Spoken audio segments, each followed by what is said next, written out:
You guys there? How's it going, guys?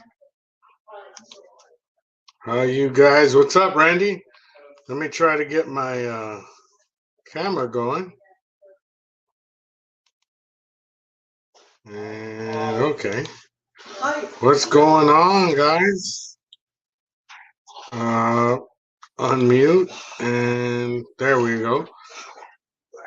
What's going on, guys? How you guys doing? Go ahead, make it.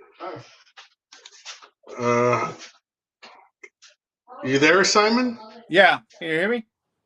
Yeah, I can hear you. All right. I just thought. What's that now? I was just trying to get you back on the TV. Oh, you have it on the TV as well. Yeah. It's the only way I can see the chat from StreamYard. Oh, really? Yeah, because on the other one, I was able to highlight the chat in a different window. Yeah. And this one, I can see the chat, but I have to leave the window you and I are at. Hey guys, so tonight I'm back on only because I want to help Simon promote his new channel. Yes, I Can Barbecue. Hey Randy, Randy and Chris TV, I sent out the invite if you guys want to jump on. Anybody that wants to jump on. So the sniper automatically turn on, or you have to like turn that on? No, it turns on automatically. Oh, cool, man. You have to connect it to this the channel.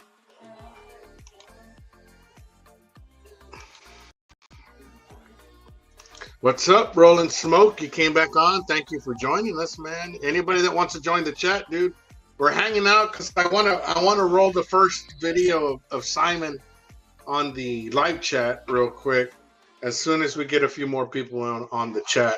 And anybody that wants to join in, man, you're okay. Randy, I can't now, Al, but we did subscribe to Simon for sure. Okay, appreciate it there, Randy.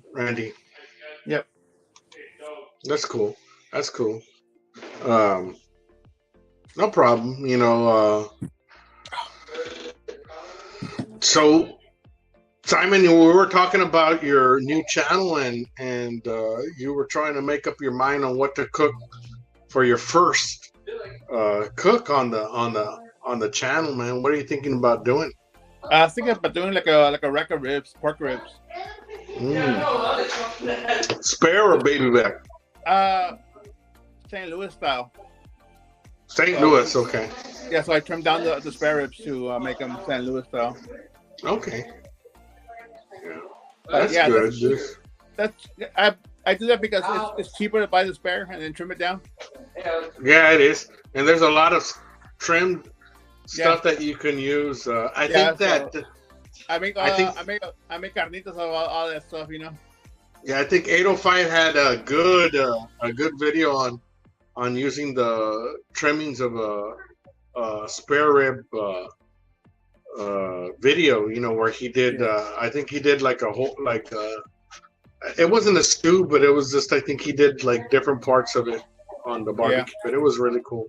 Yeah, the picture I sent it to your live about 2 weeks ago, the one with your rub, that was some of the rib meat that I so you did it carnitas, like whatever you can take off. Yeah. It's a lot of meat because it has a lot of belly meat. And then the tip from the rib tips, you know, it's just a little bit of cartilage. Oh yeah. So, I mean, anyway, you're biting it. You can throw away what you don't want to eat. You know what I mean, and get that part of little meat that. So I was only maybe a pound of meat. I'm not sure how much it was, but it was enough to feed my mother and I like 4 times. Oh wow. You dropped out there, Simon. Hey. Okay, you dropped out and came back on. Yeah, I think my internet's going goofy. Yeah. Anyway, yeah. So it was a little bit of meat, and then somebody would rub, and I pan fried all that. Nice, dude. Well, you know what, dude? I'm gonna send you more of the VACA Rub if you do. You know, your St. Louis ribs. I'll send you the new rub container, and that way you can use it on your video. Thank you, Christy, for subscribing. I just got a notification. Yeah, thank you, Christy, for putting up the link. That was Randy, no? Oh, Randy. But I'll definitely do that, man. I'll use it on the VACA rib as a seasoning for it. I can probably do that. Well, if I see you tomorrow, can you just bring me one? Yeah, I'll bring you one. Yeah, if I see you tomorrow, I'll get it from you and cook it up this weekend. You know, yeah. You know what was crazy?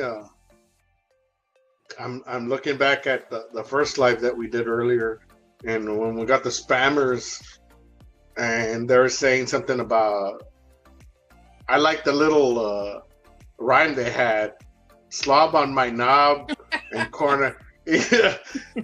and you would think that they're trying to get at you, you know, like get you angry, but to me, I was more entertained than angry. You know what I mean? That's the sad part, man. What did Russ say? I was. He's a poet. He didn't even know it. Yeah. You know, it's funny, dude, because I was not mad at all. I wasn't not mad at all. I was more entertained, dude. That's fucked up, man. That's fucked up. I put it over on my Facebook and Chut's Barbecue. Yeah, man. Randy got that Chud Barbecue Pitmaster thing going. You're part of it, right, Simon? Yeah. Sure am. Yeah, it's a big group, man. Yeah. Let's see how many people follow back from there. So. Yeah, if anything, it'll be all the regulars that we already know. You know. Which is good enough, dude. Because when I started, I didn't know nobody, dude. Yeah. I didn't know nobody, dude. So you're gonna have a little bit of a head start. You know what I mean? Yeah. And then you know, look at Randy, man. I mean, Randy started a few months back, dude. And Madwood.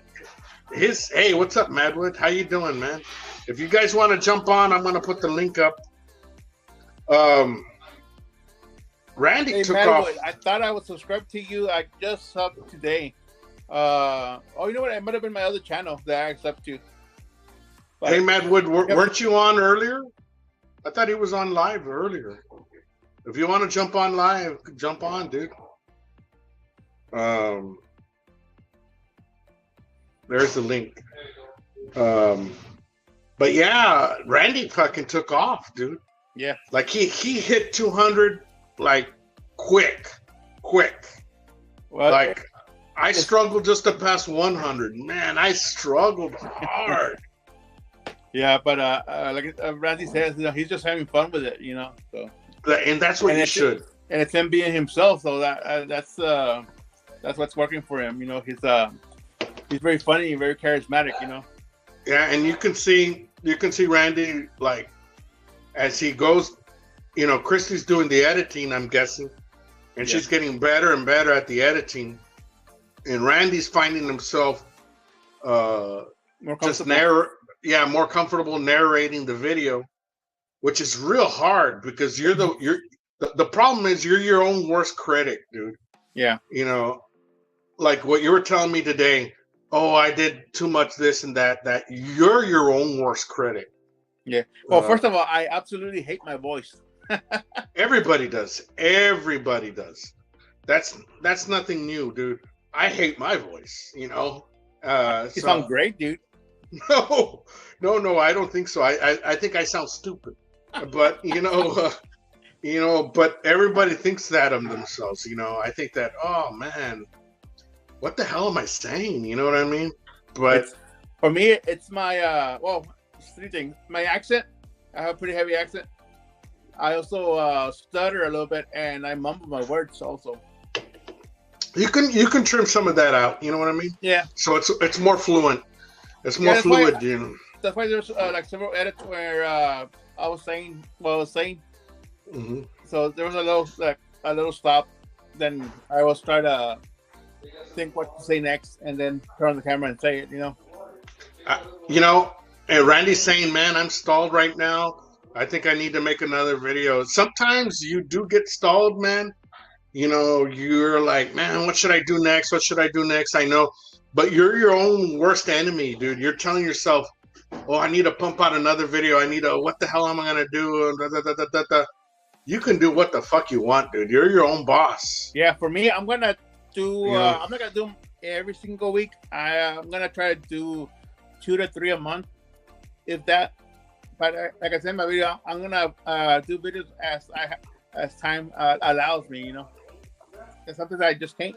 You know, in a lot of a lot of the channels here. I mean, not to say, I don't think we talk enough about what a YouTuber goes through every day, man.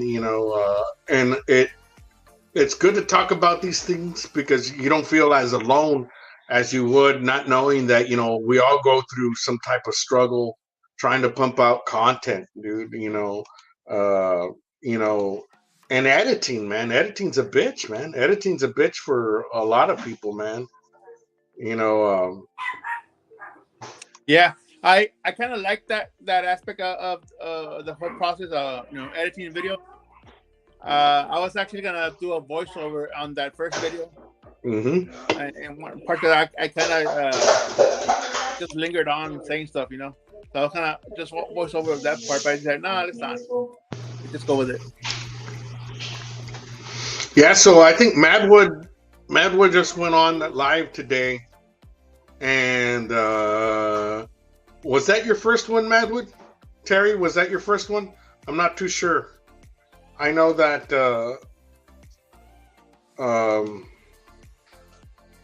but I think he's doing Tuesday nights at 8 p.m. Or 7 p.m. I'm not too sure. Yeah. That video, it took me about an hour to record those 2 minutes. I keep deleting stuff and redoing it, and then when I put it together, like maybe an hour, just trimming stuff out, Yeah. So Christy V saying every video takes me a minimum of 5 hours. I think I got one out in 3 hours. Yeah, that's just luck. Sometimes you have a scene play out so well that it takes less time editing, but it's not always that way. Yeah, I know. I want to get another camera angle, so I'm thinking I'm using I have an older iPhone. Probably getting like a tripod so I can look down on the cooking surface while this one focuses on me. So I'm thinking of doing that as well. Randy, one day I would like to have all the graphics like you do. Yeah. Oh man, you will do, man. You're well on your way to that, dude, because you're already busting out the content with what people want to watch with. You mix it up, man. So you already got that aspect of engagement with people. So the next thing would be the graphics, and the graphics graphics is a little bit tough, man. And that's another thing where you're tough on yourself with the way you speak. Graphics is also another a point of video editing where you're tough on yourself, like saying, I didn't like that edit on the graphics. And that takes a while, man. So do you have your stuff already like pre-saved, like your intros and your outros, or any like graphic stuff that you have? Like for your intros, is that already saved on a file and you just add it to the video? Yeah. Just I just have my thing, the little thing with the aliens and the spaceship going through. That's a saved template, or that's a saved video. I just add that to whatever I'm doing, and then I have the outro. And if I want to put something special on lettering on top of that, I will. But that's something I did a long time ago. My logo animates at the beginning of the video. That's something that CapCut does. I just found that out today. Yeah. Wow, 9 hours. Yeah, that's crazy, Christy. Yeah, that's the part that sucks, man, because like I said, when you're editing, you're hard on yourself sometimes, dude. And if you're not hard on yourself... Quentin. Hey, Quint. What's up, Quint? Randy, you can always have Christy in the background with a bucket on her head. What the hell, Quint?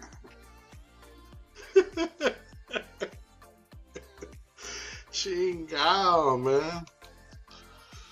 I'm the type of person who needs to sit down with someone to sit down with me physically and show me, let me. Oh, okay. Yeah, me too. But I like to tinker and mess around with stuff, so I can actually figure it out on my own.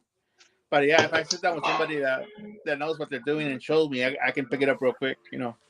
What program are you guys using, or what software are you guys using, Christy and Randy, for edit?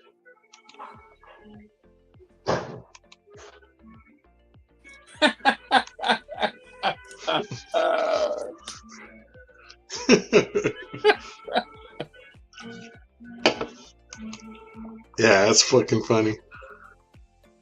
Some cleavage on the thumbnail. You're letting them some. I'll send you some on Facebook, man.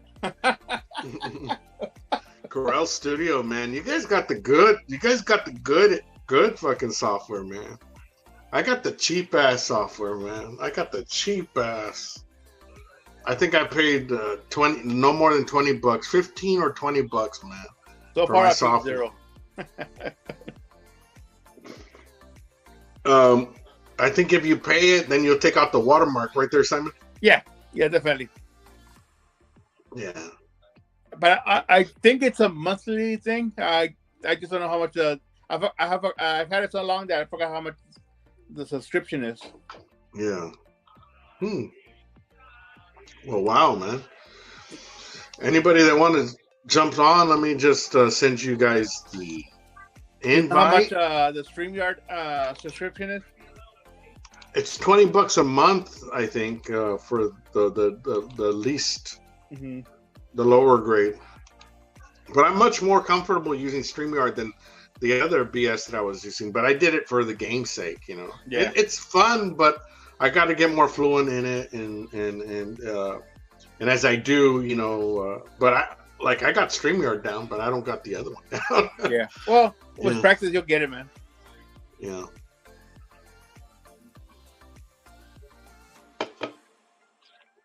Yeah, so it's crazy, man. I really like it because I taught myself on it, so I'm comfortable with it. But there's a lot about the graphics that it can be learned. Oh, wow, yeah. Definitely, you know, the graphics, it's a big thing, man.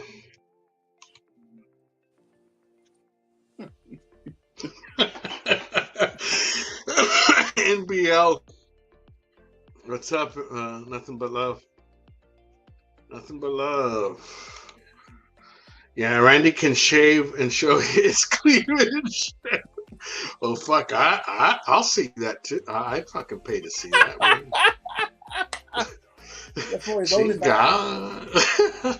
Chingao, man.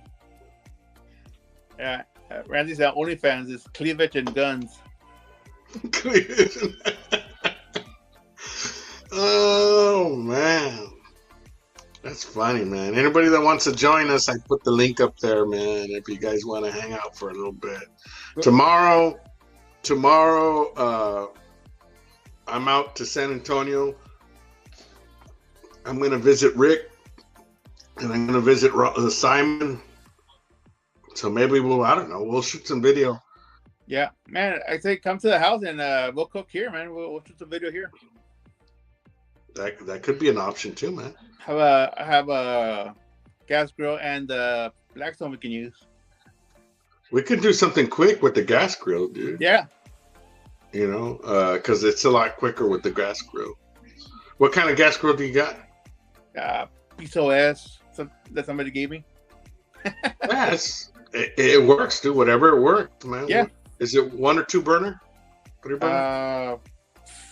4, I think. Even better, dude. We can do one hot side. Yeah. It's more for just the hanging out and drinking, and we'll shoot a quick video, man. Yeah, man, we can do that here, man. No problem. Yeah, I'll go hang out with you tomorrow, and then I'll tell Rick if he wants to come over. Yeah, man, definitely. Rick's not too far from me. He lives medical center, which is like the center of San Antonio. Oh, really? Yeah. Well, if you're on now, Rick, ya sabes, mañana is going down. I'm gonna go visit you at your work. I'll get some rubs, and I pick up my barbecue pit tomorrow, and then I'll hang out. What's convenient for you, Simon? Like 7, 6, 7, 8? If it's here, all day long. I have a doctor's visit in the morning, but that's all I gotta do tomorrow. Probably get a haircut. We can just do just something simple, dude. We can do just like I can take a little bit of fajita and chicken, even chicken fajita and regular fajita and just corn tortillas, and we'll just eat outside with some salsa or pico de gallo. Yeah, we could do that.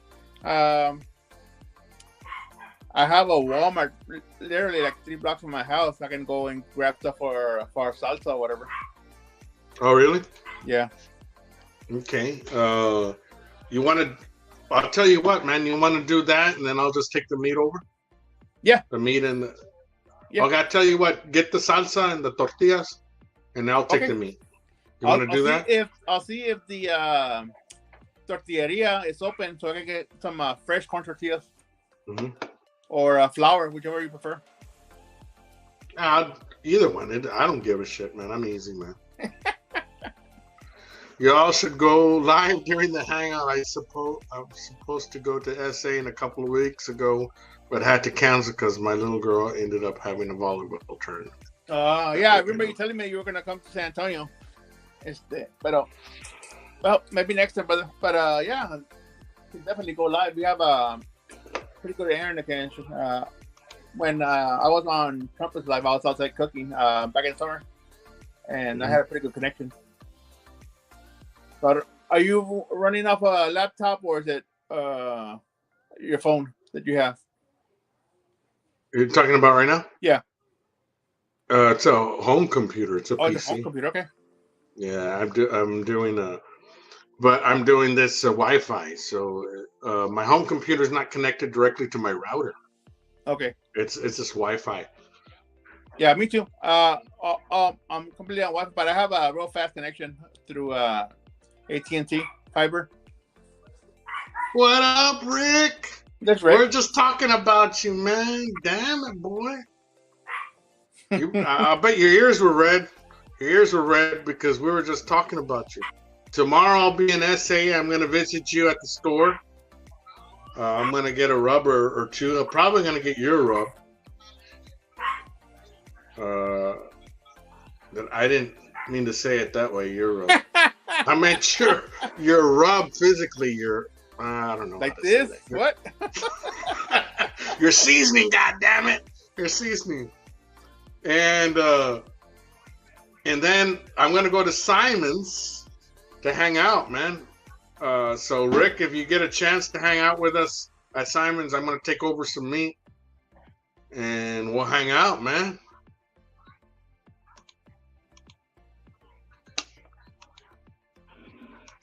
I thought this was a rerun. Hell yeah.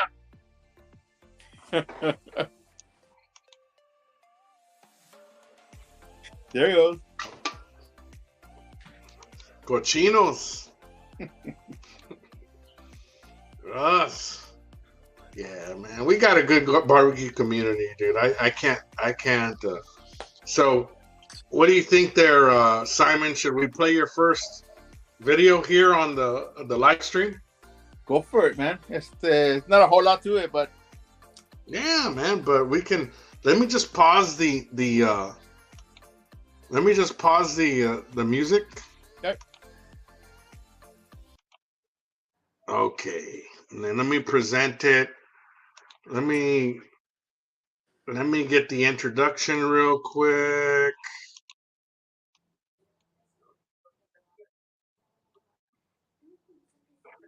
And I like the way you did the zoom, dude. Okay, so let me get this right here. Wait a minute. The zoom on the intro? Yeah, I like the way you did the zoom on the intro. Yeah, it's one of the graphic options on the app.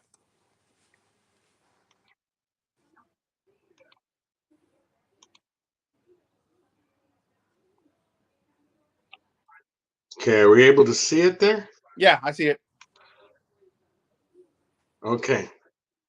So let me make it, let me make it,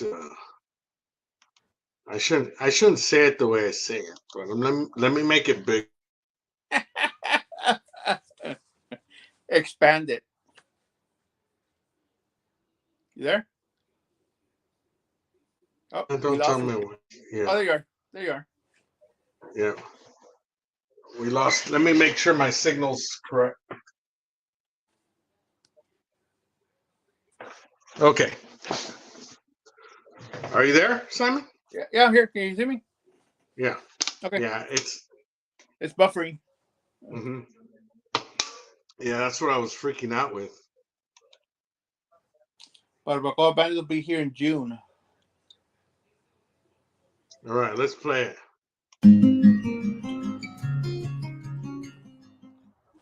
Hello, my name is Simon, and welcome to my channel. And as you can see, I am in a wheelchair.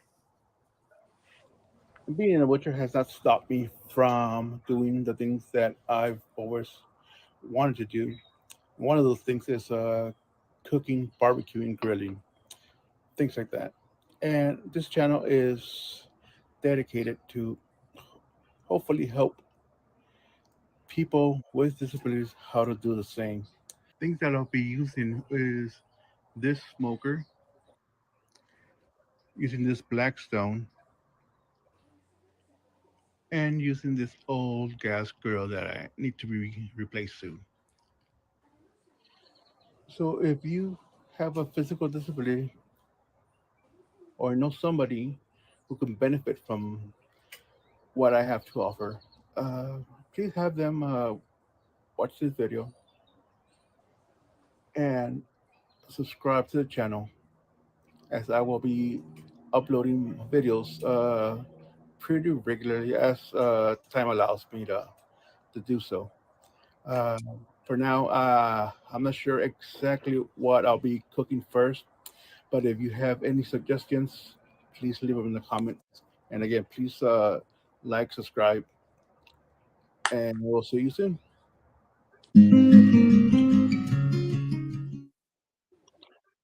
Hell yeah, man. Fuck yeah, man. You shot it off the park, man. Shot it out of the park, man. Thanks, Russ. Thanks, Al. Shut it out of the park, man.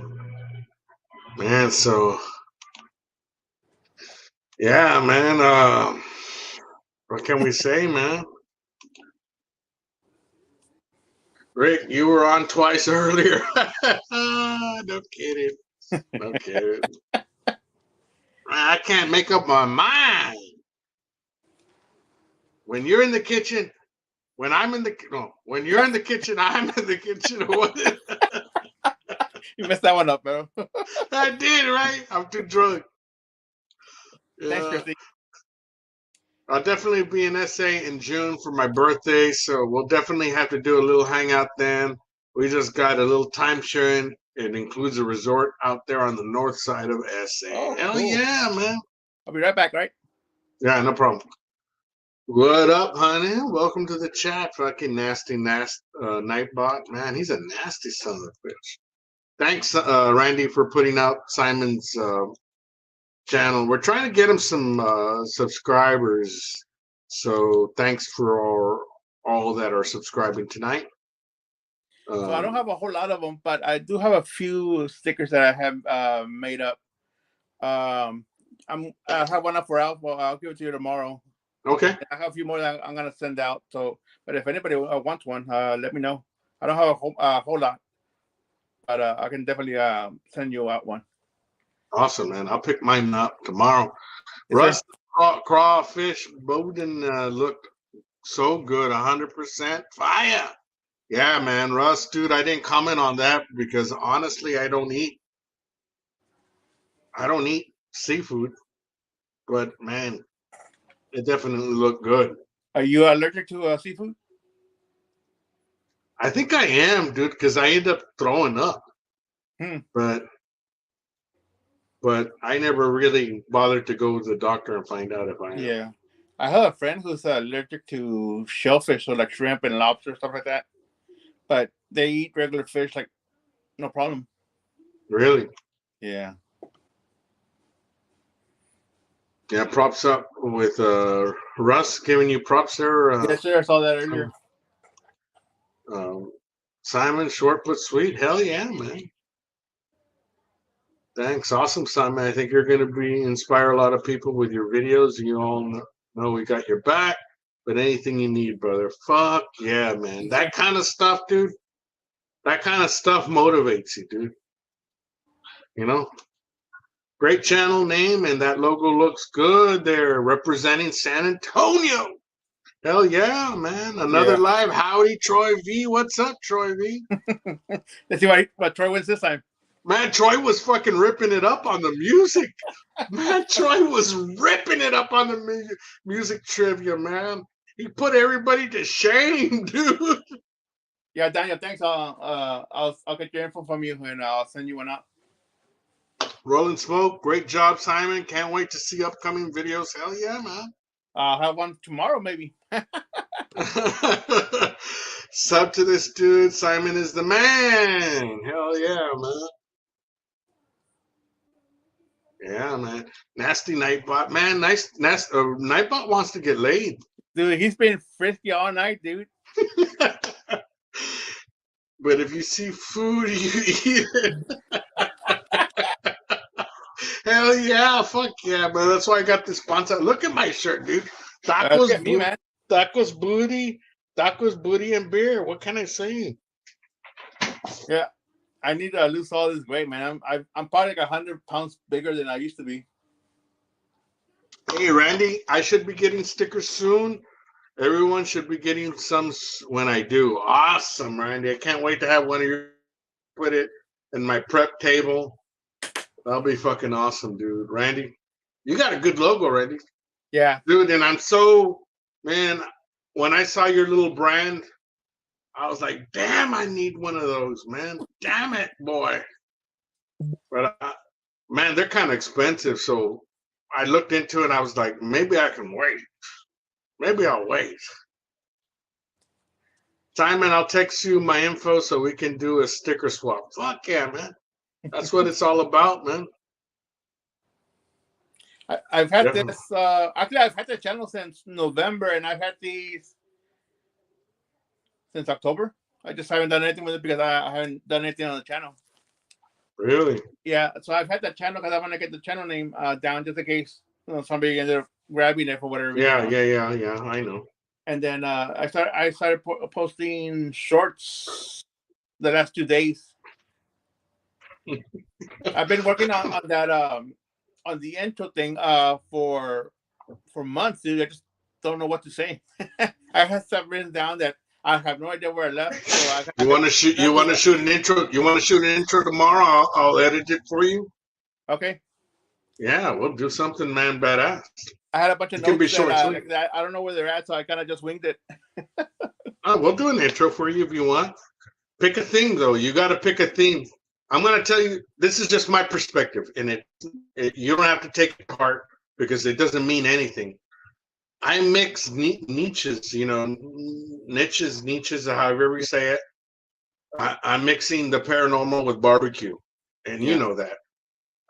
If you mix things together, like I do, I want to do documentaries also with barbecue, holiday specials and all that. But my main niche is barbecue. If you mix it, you got a niche already because you got the handicap thing and then barbecue. Yeah. Pick one more. And you're going to broaden your horizon with subscribers. You know what I mean? Man, I think I'll do the Randy Shifter thing and just start getting guns. Get the gun involved.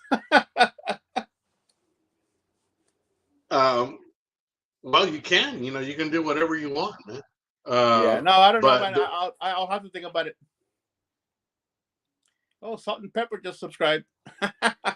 Awesome. Salt, Pepper, Fire. Yeah. Oh, really? Great, Rick man. just subscribed. Awesome, bro. Man, you're getting subscribers. Hey, this is the StreamYard link. If you guys want to jump on, we did the second or third live tonight because we want to help Simon get his subscriber count. He just debuted his first introduction video tonight. So tomorrow I'll be with him in San Antonio. San Antonio is about 4 hours away from my house. I'm going to go out there and visit Rick and Simon, and we'll hang out. But I think I just need to grow out a little bit more. Surge X02, right, man? Thank you for joining us tonight, man. I appreciate you coming out to our live chat.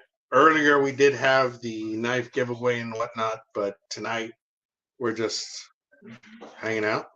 Thank you, building. Was that Bud Light Umber? Thanks for the subscribe. Barbecue Bandit says, Simon, you should review beer products too. Hey, that's a different niche, man. Yeah. That is definitely a different niche. Subscribe to, yes, I can barbecue and keep up the great work. Keep up the great work. Bud Light Hombre.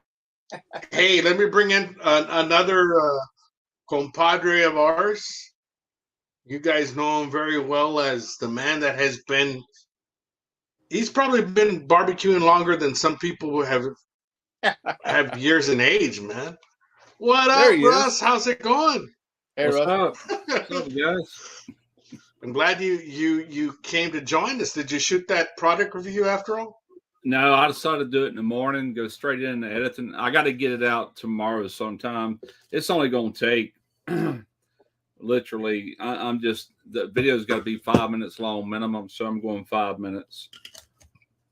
And I can actually shoot that just being a product review. There ain't a whole lot to talk about, but I can probably do that in 30 minutes, go in the editing, get it out tomorrow afternoon. I get you. Anyway, that's the plan. What you drinking tonight, Russ? Looks like a Budweiser. No, that's a PBR. PBR. Yeah. Pabst Blue Ribbon. Okay. Serge, I found you because of Bumpy's shoutouts. I don't know who Bumpy is, but are you saying Simon or me, Al Lunacy? But I appreciate you. Subscribe to the channels, and I'll definitely right now subscribe to yours, Surge X02. Can somebody put his link up on the chat? Let me subscribe to his real quick. There we go. Maybe I'm already subscribed to. What's that? Oh, I'm already subscribed to his. Are you? Yeah, I am. He's got a whole bunch of cats on there. Well, someone in the community did. Yeah, can somebody put his link up on there? Yeah, Randy got it. Okay, there's a whole bunch of pussy on his videos. A damn good name for our YouTube channel. Yeah. I have, Randy. I definitely have. Matter of fact, when you was being born is when I was really taking an interest in it. Russ has been at it since I was 2 years old. I'm not 52. That's all right, Troy. You're going to get there, buddy. And the thing is, it ain't that far from now. Mark my words. One day you're going to wake up and say, man, that Russ Jones told me it would be here like tomorrow. God, it's here. What am I going to do about it? let me ask you this. You got to live with it now. Yeah. Let me ask you this, man.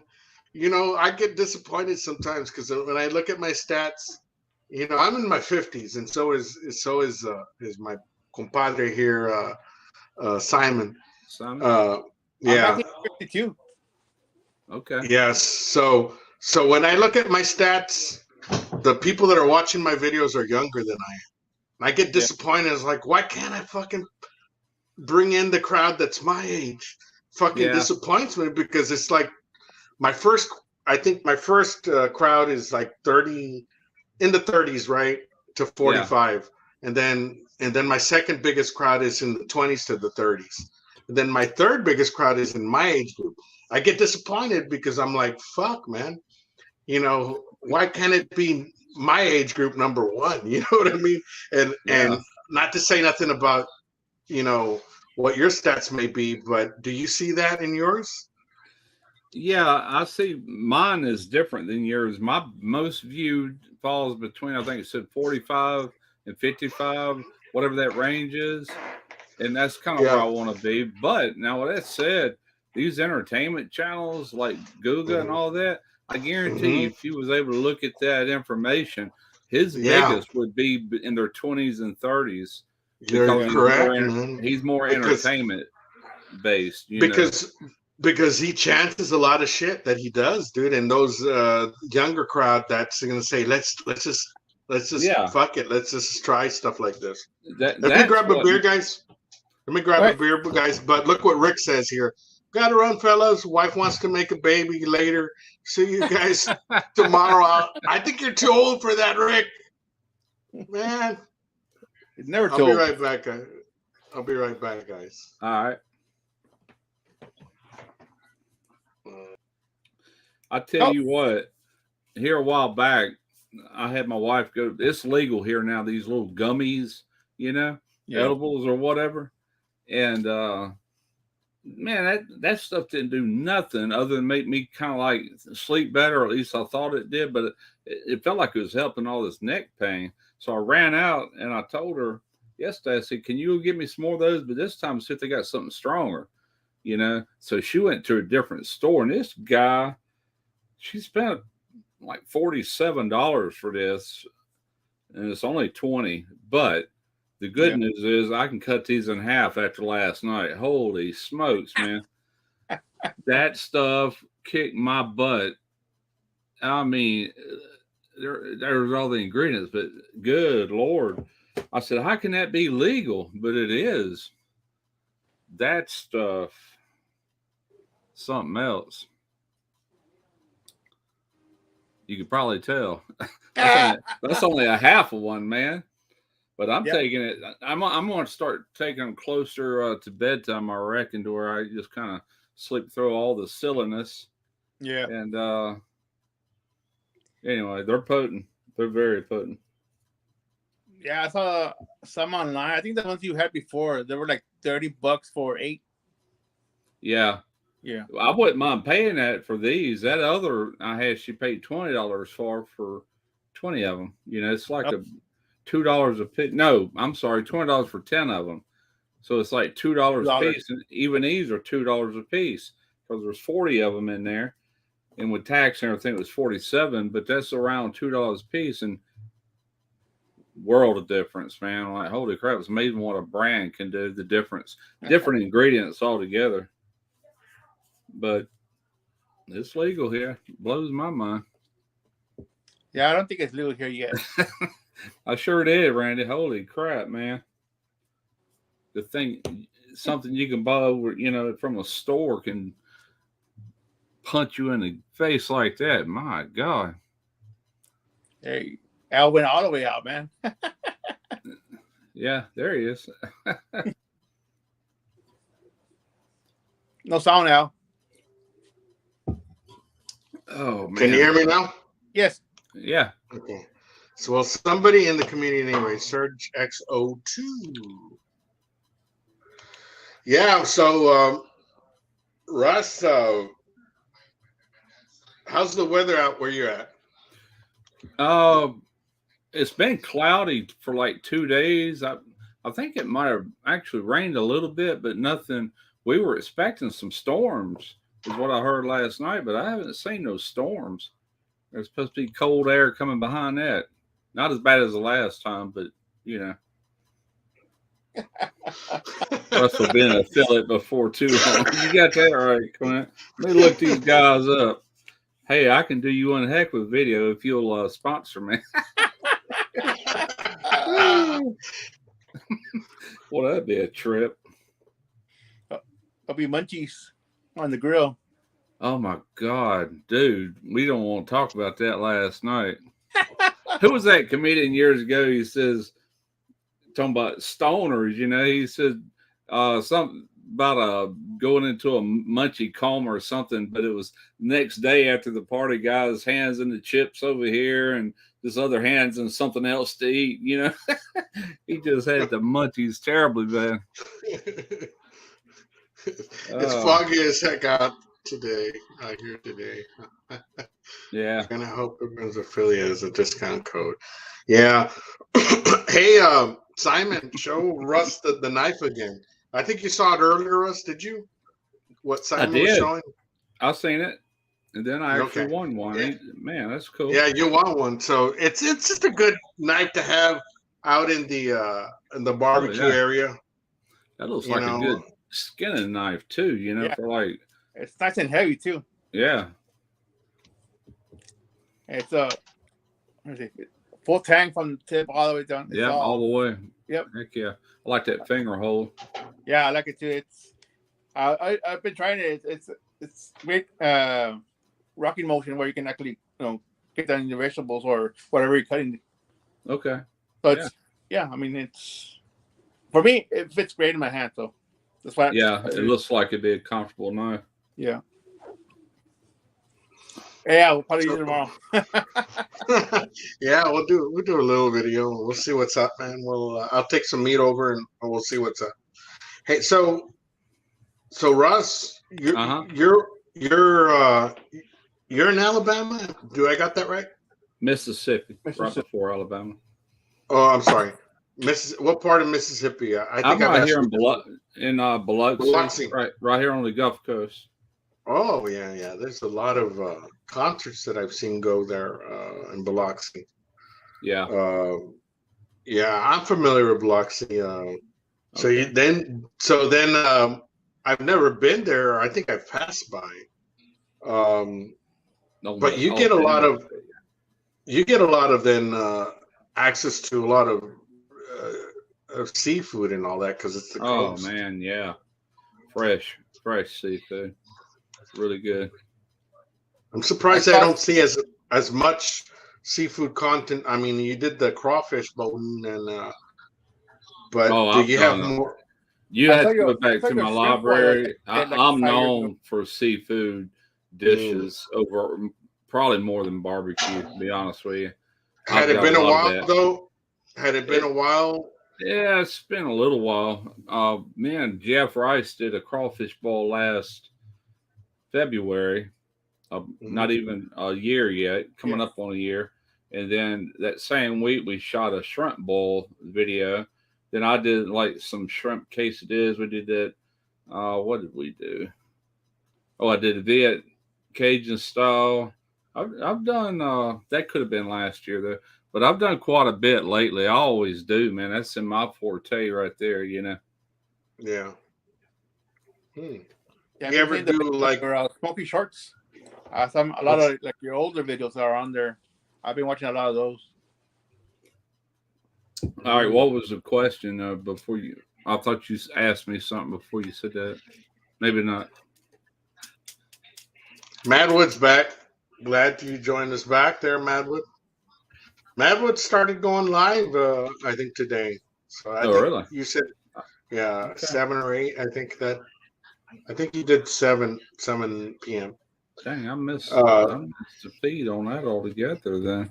You did yours is at 6, right, Al? Mine's at 6. Okay. Yeah. Well, your blurry is all get out, Al. Yep. It's insulting. It's blurry? Yep. Oh yeah. You're frozen actually. There you are. It's almost like the internet kind of blur. Like something's bogging your internet. Yeah, I'm using Wi-Fi, so sometimes it comes stronger than usual. You probably got somebody in there watching Netflix, somebody else watching Amazon Prime, somebody else watching YouTube, draining your feed. You know what? I got YouTube on. I'm gonna turn it off. Cut off Yeah. That's why I don't ever run that in the background, because I'm worried about it making my feed crappy because it's taking so much bandwidth, you know. Yeah, I have my TV. It's currently running, and then I have the stream on my phone. So. Yeah, it's looking good. Phones kind of, to me, look better almost than what cameras do, you know. Yeah, the webcam on my laptop, it's hazy. That's terrible.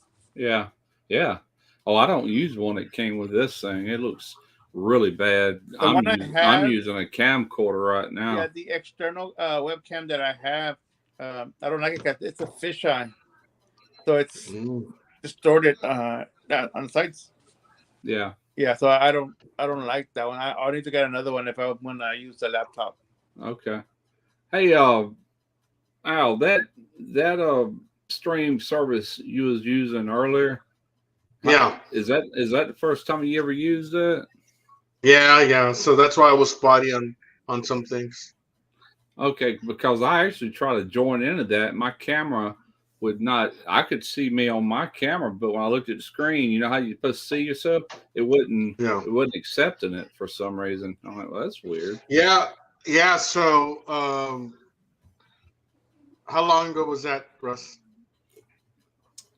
Back when you was running that second feed before we lost you that first time. Oh, you were trying to come in? Yeah, I was going to, but I couldn't get my camera to show on that little block where you check your audio and check your video. It was black. Oh. So I flipped to this camera here on my computer and it worked, but I looked so bad I didn't want to use it. So I thought something was wrong with my camera or my cord at first. No, it might have been my end where I was probably losing a signal, like a strong signal. You know what I mean? Yeah, maybe. I don't know, but because I'll tell you what, man. Earlier, when me and Trumpet tried it, there was times where it's a new service, man. So it's like, I bought credits. I didn't buy into the subscription plan. I only bought credits to say when I want to run these games, I'm gonna use this service, and then I'll use StreamYard for the other, the race games. I got so I'm gonna go back and forth. But I'm more comfortable definitely with StreamYard. Yeah. But the games are definitely really cool, man. I mean, you can totally cater them to your. I mean, people, it's more interactive. You know what I mean? Like live. Right. I agree. I was going to shoot that, and I'm in there like, I really don't feel like shooting that. I'll do it in the morning.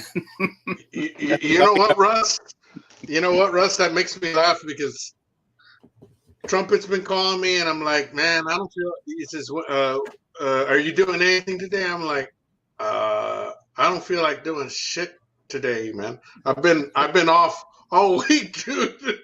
I'm off all this week, man. I'm like, no, I'm not gonna do anything today.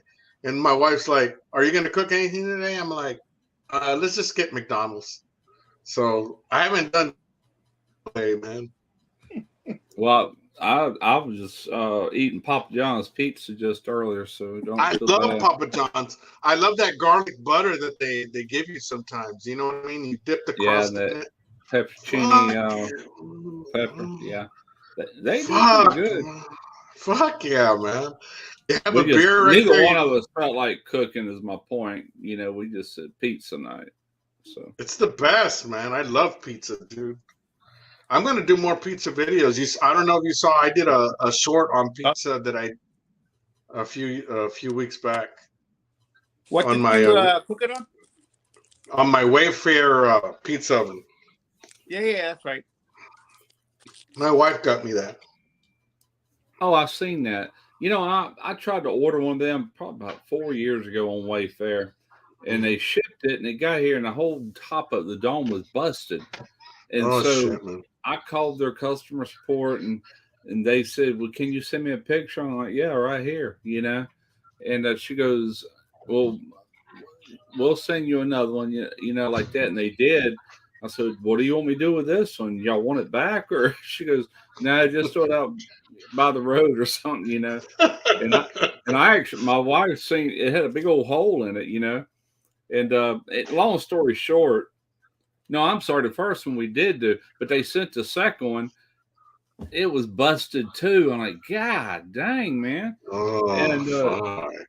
2 in a row. And then I told that lady, I said, look, I said, I don't want to try to get another one.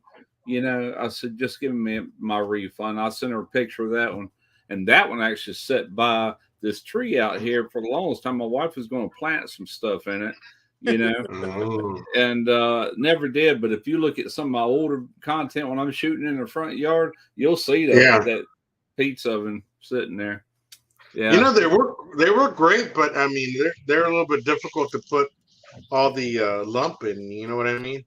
Yeah, I thought they were cool looking. They're not very big, or the one I got wasn't. But no, it's not. I could see where it would. It would work just like any other pizza oven. Yeah. No, it does definitely contain the heat, dude. Barbara Quell Bandit saying Russ was standing in front of the mirror and thought it was his computer screen. You probably thought what was. You probably thought it was the Delta, man. It was the gummies kicking in. You're like, oh. Later, Randy. I almost want to send her down there and just spend a whole bunch of money, buy a whole bunch of these before somebody catches on. They make them take them off the shelves. Well, those things are got stockpile. Hey, Randy, thank you for joining us tonight. I gotta go. I gotta be back down now in the morning. My break is over. Take care, Randy. Later, Randy. See you, Randy. Have a good one. Yeah, so I went and gave a mop bath and came back. Russ looked stoned out of his herd. Hey, I only took a half of one tonight because, man, really? I don't like it. Yeah, I didn't. What's the grams on it, or the milligrams or whatnot? Let me see if I can get this to where I can see it. Man, that looks like that looks psychedelic. Look at the man. It's weird. I was sitting there trying to follow a movie last night, and everything was like I'd just seen it. And I'm like, well, I did just see it. And man, it was freaking mind games. I ain't lying. But anyway, and somewhere, right there, Delta, THC, somewhere on here it says, let's see. Yeah. It's got 0.3%, which isn't much of Delta 9. And I'm like, whatever they combine of everything, it's all derived from the cannabis, but each one is a different chemical makeup. And they've got a pile of that in here. Good gracious. But anyway, what I was going to show you, and I can't get the lid off. Oh, there we go. I had to cut 1 1/2. Oh, by the way, cheese cutters with that wire, they work great on cutting gummies in half. There's a full one right there. I ain't lying, man. I had to cut that thing in half. I mean, that's too much. You first tried it last night, you said? Yeah, first time. I'll tell you what, I might have to go down to a quarter. I ain't lying. I just want the benefits from it without feeling like this. Yeah. That's about 125 per gummy. That's a pretty good dose. Okay. Yeah. Yeah. Yeah. Anyway, I'm gonna get off here, man, because I'm starting to act pretty silly. And you're doing good, man. You're doing good, Russ. All right, I'll hang with you a little longer. Yeah. Are you drinking though? Yeah. Yeah, PBR. But barely. I mean, man, beer to me is like water. You know, I drink a little bit of beer every day. It might be 1 beer today. It might be 12 tomorrow, but I drink at least 1 beer every day. Hardly ever. Now, like New Year's Day, after that long thing, I drank water all day. That's all I drank. That's all I wanted. Yeah. It's good because you detox yourself before you actually you get into your night routine. You know, I was telling Simon here, I just I just gave my boy some new. I don't know. It was a Delta 8 or I don't know what the hell it is, but yeah. I'm going to tell you one thing. You know, when it comes to CBD or some type of cannabis gummy or cannabis itself, dude, how many times have you seen your pothead friend say, "Hey, buy me a 20 bag, and we'll bust up painting your fence"? You never see that on a pothead. But Nah. if not, but a person drinking a beer is like, "Hey, an alcoholic, hey, I'll buy the fucking case, and if you help me paint the fence." Fuck yeah, man. They have more motivation to the like, yeah, fuck yeah, man. But I good. You know what? Neighbors to help me out around the house. yeah. I got a 12-pack. Help me with this. Yeah, you put beer in the equation, hell yeah. Oh yeah, man. But you if it's cannabis, they're like, nah, let's just think about great. Yeah, we'll do it tomorrow. We'll think about great ideas. They have the best ideas, dude. They're fucking brainstormers. Like, oh, you know, this is the way you can make money. This is the way you can make money. But that's just my take, because you know, that's the way I've seen it. So you know what, Gus, you got a fucking great Russ. You got a great idea about how you're going to shoot your film tomorrow, but you'll do it for tomorrow. Yeah. I'm shooting in the morning. It's going to be up tomorrow evening. It's going to be a 5-minute video. It won't take an hour to even do a good edit on it. You know what I'm saying? But I'm sure you brainstormed about it tonight.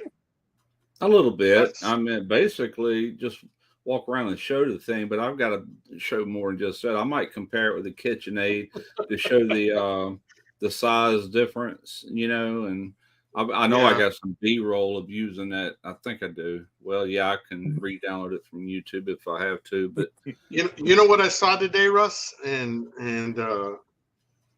I saw some guy that's one of them, YouTube channels that suggest how to keep YouTube viewers engaged, and they're saying that every 7 seconds you should do a B-roll or change the camera angle to keep people engaged. You know what I mean? Got to keep them awake. That's what I was telling Jeff Rice today. I said, my videos, when it goes from one scene, is what I call them, to another scene, there's usually either some sort of transition to let people know. But when I do that, I jack that music up probably about 15 decibels from real low where it's at.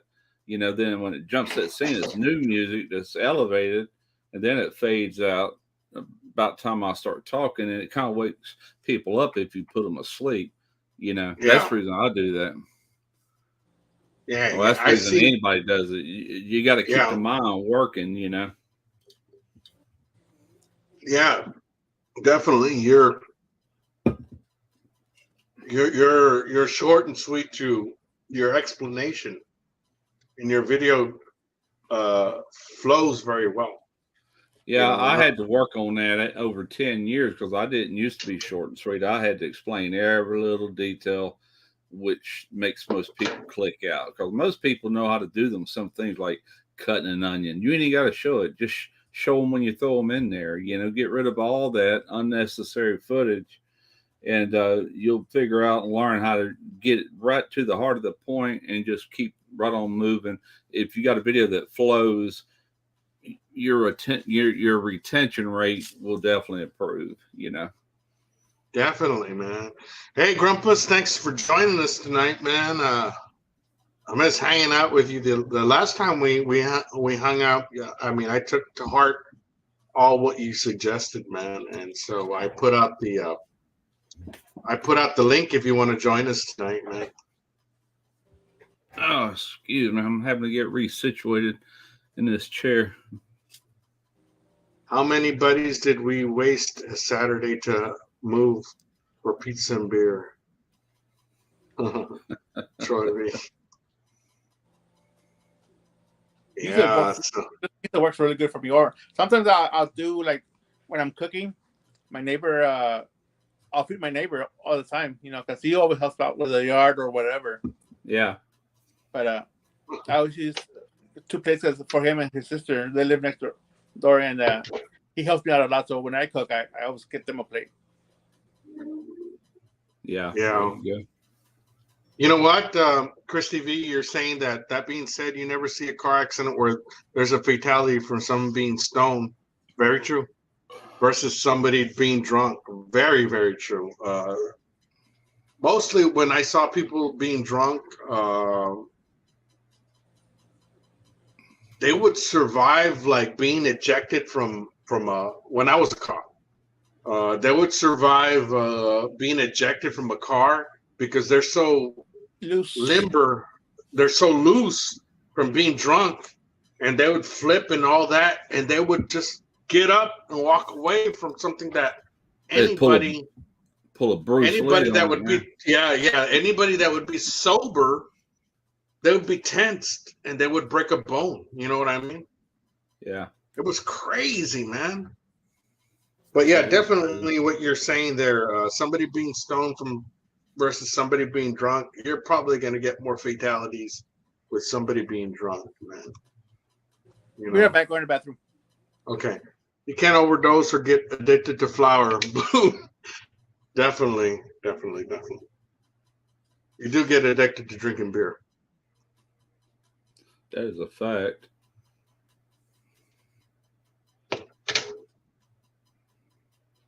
Get high, brainstorm, and take a nap. Naps rock. Hell yeah, I'm with you there, man. Who exactly is they, and why don't they have 1 million subs, right? I always wondered that too. Who are they? That's the link if anybody wants to jump on. Or who are they? I changed the level of music on Randy's videos from when he's talking versus just showing the cook. I had to I had to double look at that, Christy, because I said I changed the level of the music on Randy's videos from where he's talking versus when he's showing, and then I had to stop the cock. Did I see cock or cook? Thank you, Grumpus. He's saying I put him to sleep. I watch Russ's videos on Sunday mornings, kind of like going to church. Maybe he means that in a good way, or maybe he means going to church because I know I did as a kid. I'd fall asleep in church. It's the barbecue church, Russ. It's a barbecue church. Oh, I know it. Oh, some nights on these live feeds, it becomes a Church of Hank Williams.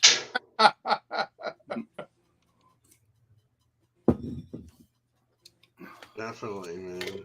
Hey, what's up, David? How you doing? Thanks for joining us.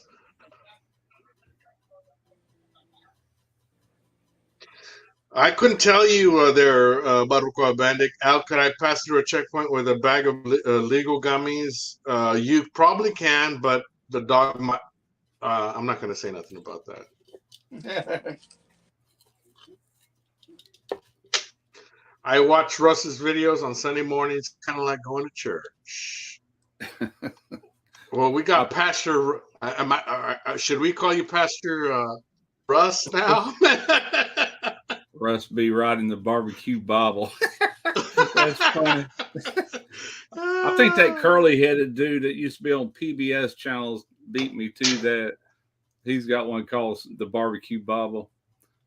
Y'all know who I'm talking about. It used to be on the PBS channels, the Grilling Universe or Barbecue Universe. Reichland. Stephen Reichland. Yeah. Yeah, that guy. He's already got that book. Yeah, I used to watch him way before YouTube. Mm-hmm. That's same crazy, here. Man. Yeah, man. What can we say, man? I'll just write Russ Jones's Barbecue Gospel. There you go. The Barbecue Gospel. Man, that might be a cool channel name for anybody out there thinking of one. Hey, Russ, let me ask you this now that we got you on the chat. How many times have you done, because I know you have a little theme intro. How many times have you done that over? My intro? Your theme intro. Oh, you talking about the way I change it up from video to video? Yeah, yeah. Well, if you notice, most of my newer videos, I'm not even really doing much of an intro at all. You know, like that. I think that one ran 15 seconds.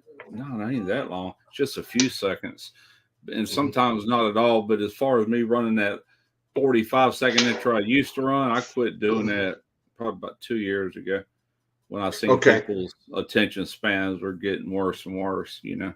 Okay. So how long were you doing it though before that? Oh, before that, probably about 8 years. I had always put some sort of something in front of a video, you know, and I'd change them up from time to time.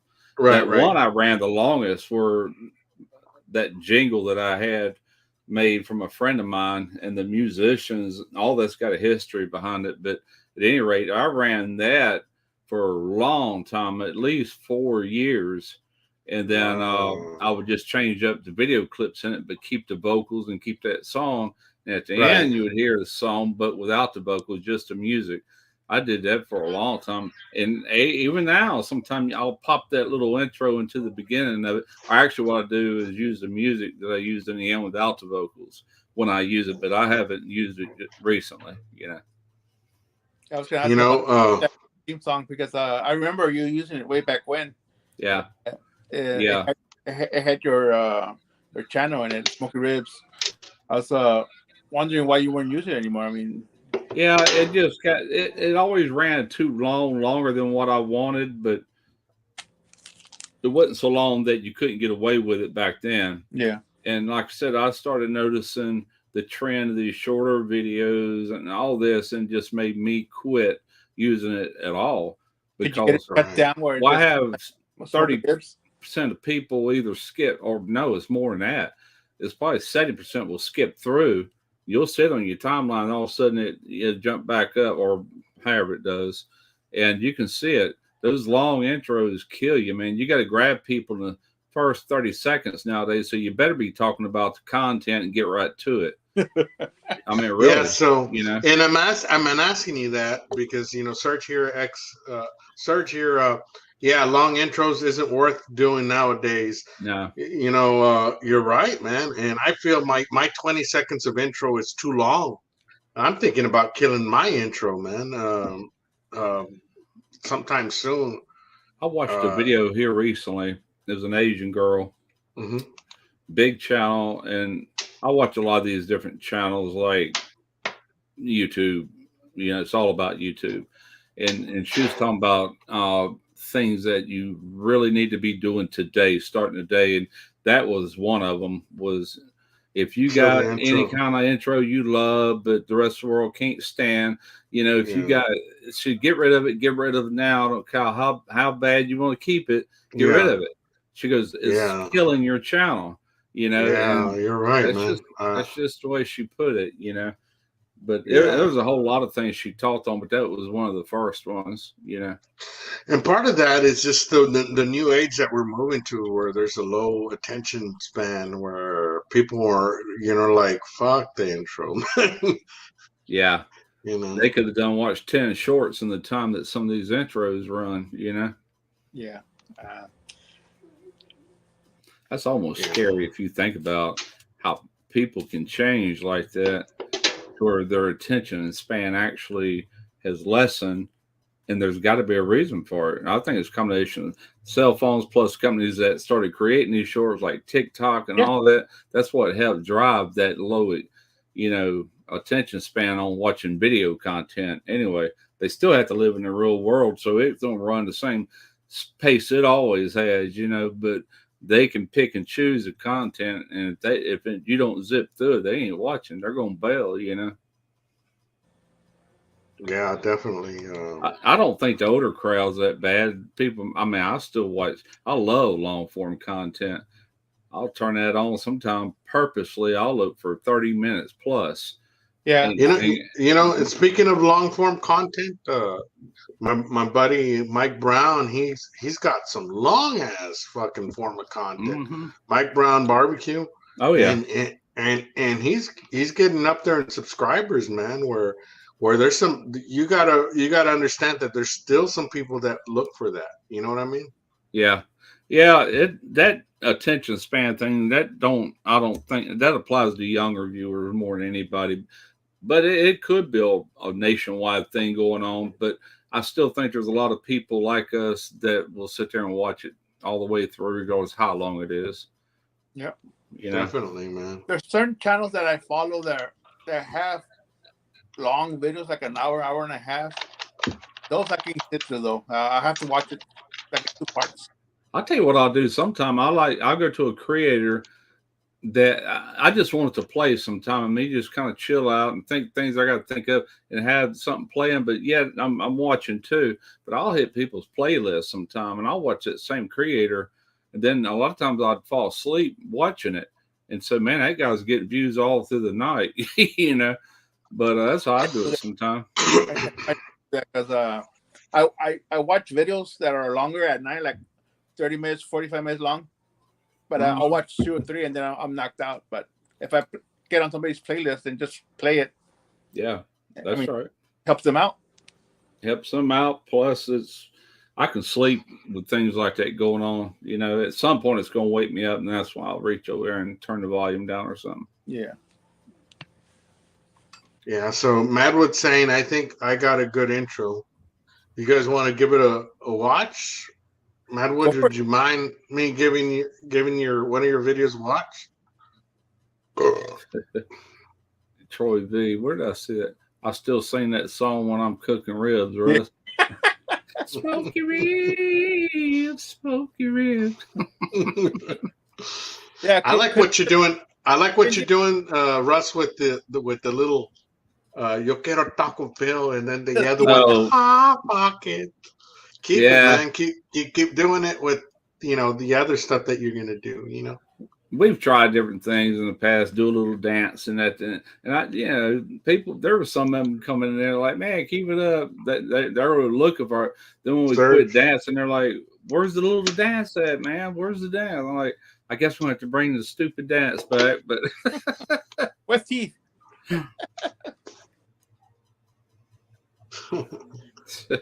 Yeah, Madwood. There you go. Yeah, Madwood. It's on my grill video, but yeah, go ahead. Let me see which video. Is it on the broke pit boss or which one? Madwood. He says we got 2 of them. It's on my grill video, but yeah, go ahead. I only got 2 for now. I'll get more up soon. Take care there, Search. Have a good night rest. Okay, yes. Okay, so let's bring that one up. Give me a second. Here we go. Let me give it a second. All right. I think we got it going. Grandpa says he'll jump on when he finishes supper. Okay. Broke pit boss. Let's see. Yeah, broke pit boss. That's right. What I'm sharing. Okay, guys. Let me put this on. Here we go. Oh yeah, I remember this. Well, boys and girls, ain't good. The pit boss has been down for, I don't know, over a month, and I still can't get parts for it. I don't know what the deal.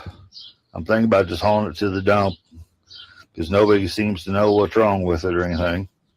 I've put 4 control boards in it, and I've put 3 temp probes in it, and nothing's fixed it. So I don't know what to do.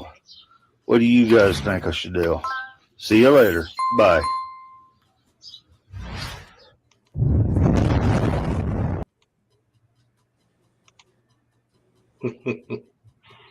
Okay, so let me ask you this, Madwood.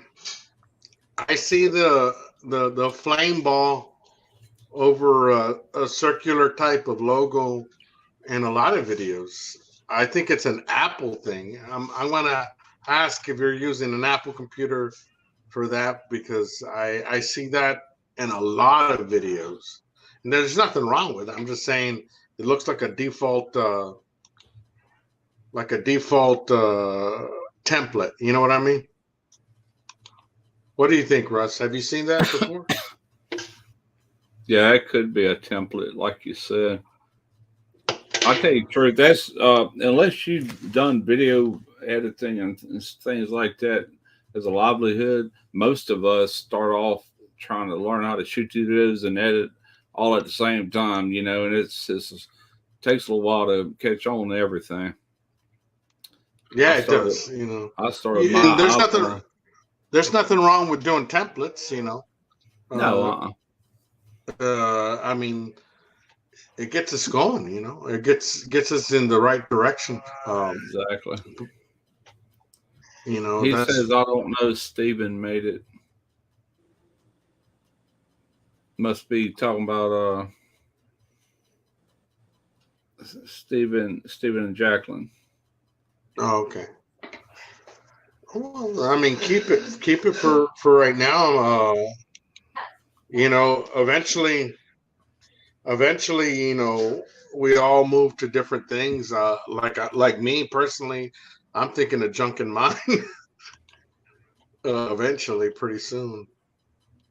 You know, but you know, to each their own. You know. Yeah, I'll never mind. Go ahead.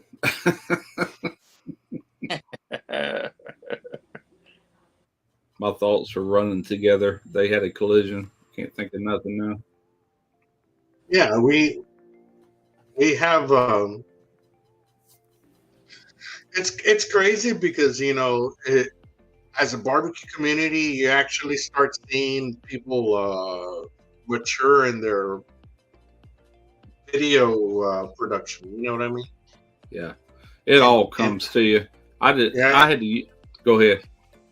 No. I mean, I see it in myself. So why wouldn't other people see it in me? You know what I mean? Or any other channel. You know what I mean? Yeah. That's why I tell you when I first started watching your channel, your older stuff, and I noticed a difference from the first stuff that you were putting out to what you were currently putting out. It's all a chore, really, man. When you have to set up cameras and get everything just right, and then you have to, you know, start your whole editing thing of it. And yeah. But once you do a lot of it, man, it becomes so second nature.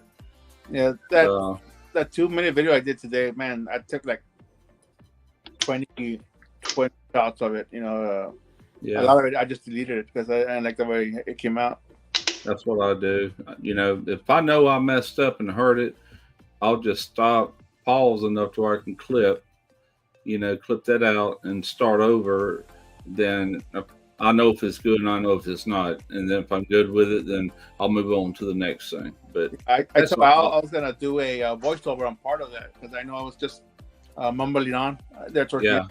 I was going to mute that part and just do a voiceover of that. But you can always, you'll figure this out the more you edit, but you could even just show whatever you're just doing and clip all that out. If it's the same thing you're just showing. Right. Flip out the excess and then let the next scene start. You know what I'm saying? Yeah. Hey, Russ, when you first started out, did you do commentary right away, or did you just do cooks and not do a voiceover, or how did you approach it right off the bat? I'm just talking like the beginning stages, because I'm looking at Simon, man. And right away, he's doing commentary. Oh, yeah. And where I'm going to show you, and if you guys allow me in just a little bit, I'm going to show you my first video, one or two.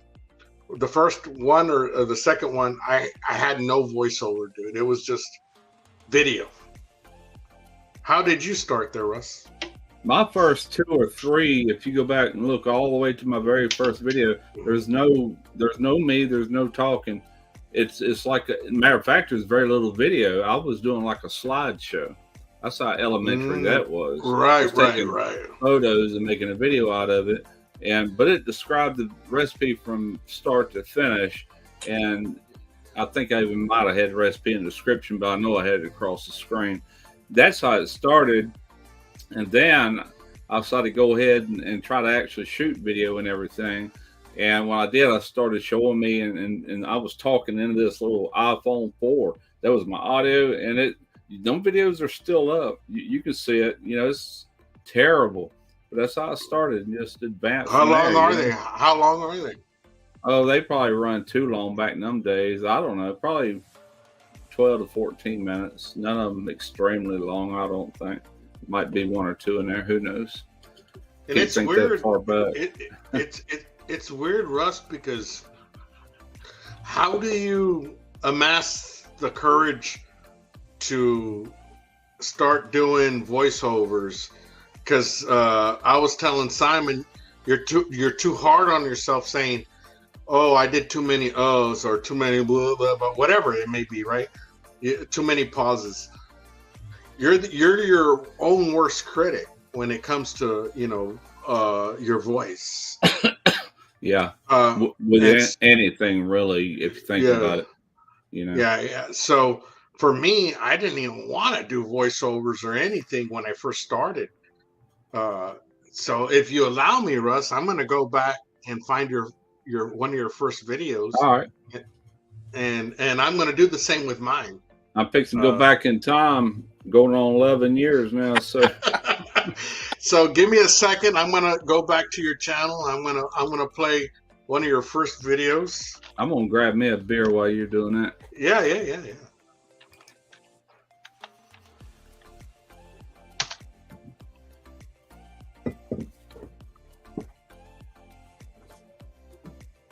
You know, it's always a good time, Simon, when we hang out with Russ. Yeah. Because he's actually, he's the OG of YouTube. YouTube barbecue, man. Yeah, so it's taken me a while to go back into. It's pretty good library. There's 430 videos I think I've done. I don't have as much as a lot of newer channels. It's just I've always done one a week, and of course I'm gonna miss probably average two maybe 3 weeks a year. So right. I'm going back to 8 years now, oh wait, man, you got some hot dogs. Yeah, I did a little hot dog series way back then. And you got a Kamado Joe. Do you still got the Kamado? I've had 2 different size Kamado Joes. I've also had 2 other type of Kamados, and I don't have any of them left. Let me ask you this: Kamado Joe or green egg? I've never had a green egg. I can't say, but I did love that particular Kamado you're looking at. That's a classic. Yeah, man, I fucking love Kamado Joes, man. Of all the ones I've sold, it's not the most one I regret. There's one other one, but it runs a close second because I like that one better than any other Kamado I've had. So. Man, I love Kamados, man. I don't cook much on them, but I have a couple of videos. Okay, which one should we? It is give a gummy flavor. Which one should we get? I'm reading the chat. I'm probably acting like I'm half stoned. That might be because I am. Nah, you're good, Russ, man. You're good, Russ. Oh, God. Don't worry, you're doing good, man. I'm going to have some fun you're with doing it.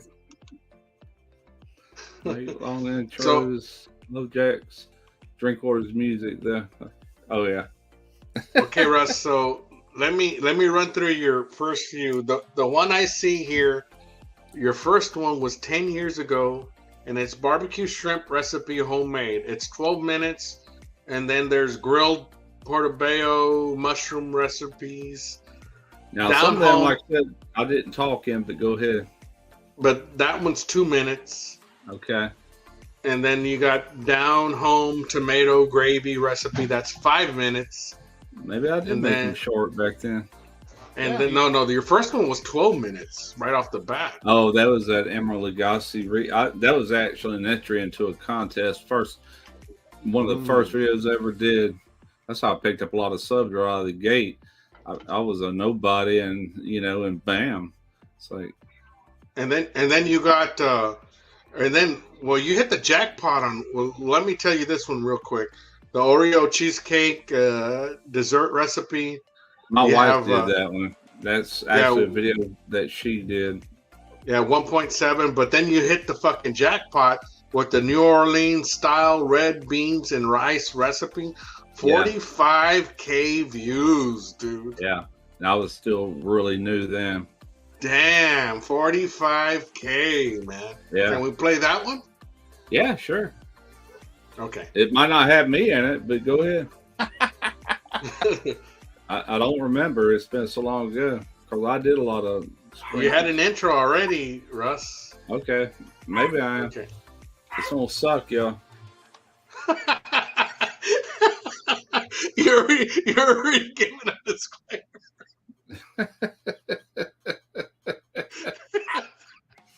Okay. Fuck it, man. I'm going to show you my first one, and I want to tell you it's going to suck. But here we go. Well, that's what I think I did today. Here we go. We ready? Ready? Oh, man. Look at that old intro. Here we go. Let me turn off the music on the StreamYard okay. brand. There we go. We turned it off. Here we go.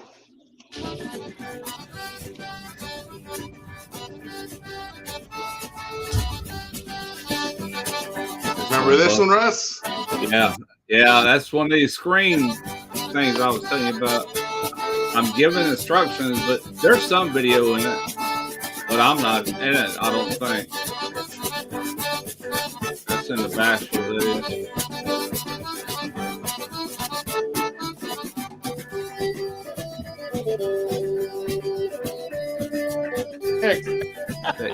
Page of music going on.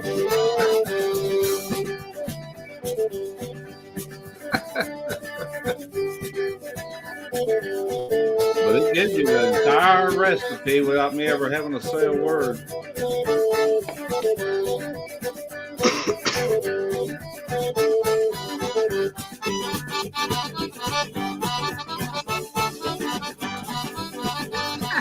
Ooh, boy, that's old as dinosaur shit there. Oh, back then, how did you get the music, Russ? I think I stole that music. I'm surprised I had never been tagged with it on YouTube. I don't remember, but I remember some of that Cajun music I was able to get and download, but I didn't really have anything or something on YouTube. But that was a long time ago.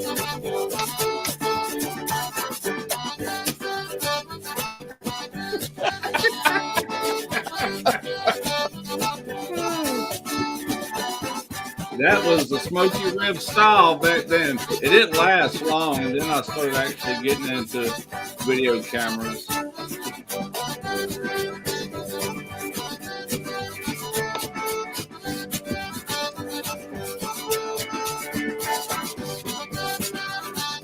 That looks good, man. Yeah, they made their own gravy. It's time to eat.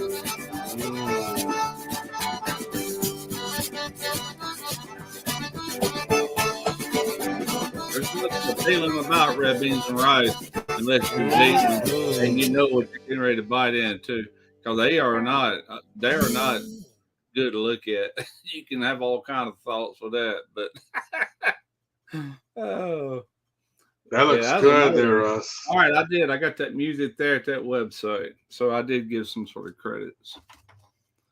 That looked good, man. Yeah, man, that was a long time ago. Good God Almighty. The Barbacoa Bandits, go for it. What's that? Barbacoa Bandits comment. I do every now and then. Oh, Daniel. I don't get out much. I'm either shooting a video in this afternoon. My wife does all the running around, so I don't see many folks. Do you still get a lot of people approach you that recognize you from YouTube? Yeah, that's what I was just answering. That makes me want to pull my accordion out and play. Heck yeah. Oh, man. That's so funny, man.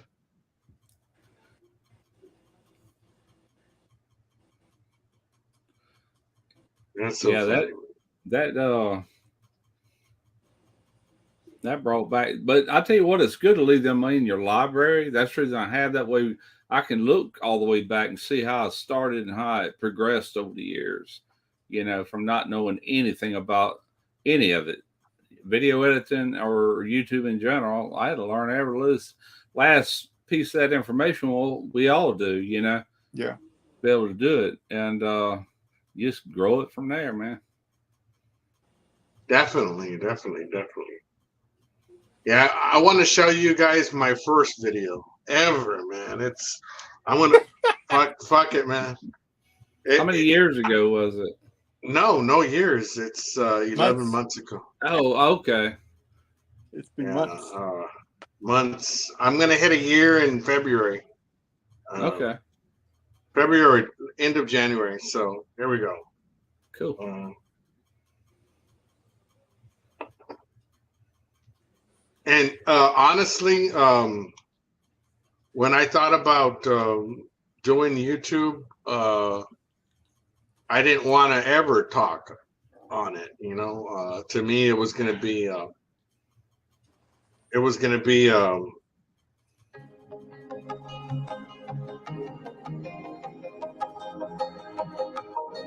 Close that comment out. There you go.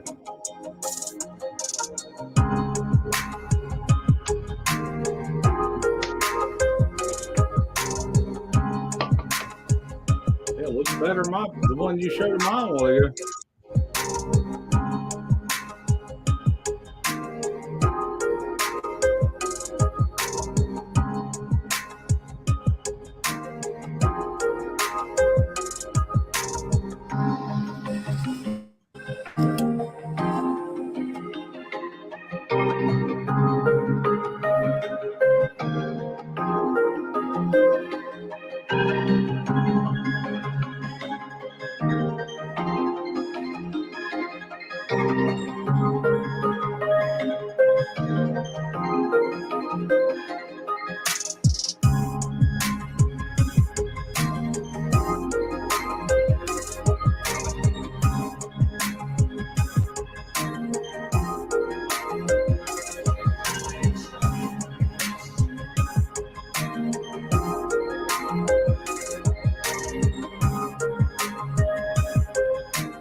Now let me ask you a question. How many videos in were you before you started showing yourself and talking? Just curious. It was probably 4 or 5. I'm not too sure. About 4 or 5. Same here. That's crazy, man. That's what it took me to get comfortable enough to do it. You know, it's like 4 or 5 videos in. And let me tell you, it was terrible. The first 1 or 2, man, I fucked up. Yeah, it didn't take me long to figure out. To just Simon, let me tell you, again, you know? You did great compared to me, dude. My first videos that I topped. Oh yeah, showed my fucking. Before I showed my mug, god damn, dude, I fucked up big time. Man, yeah, I was thinking.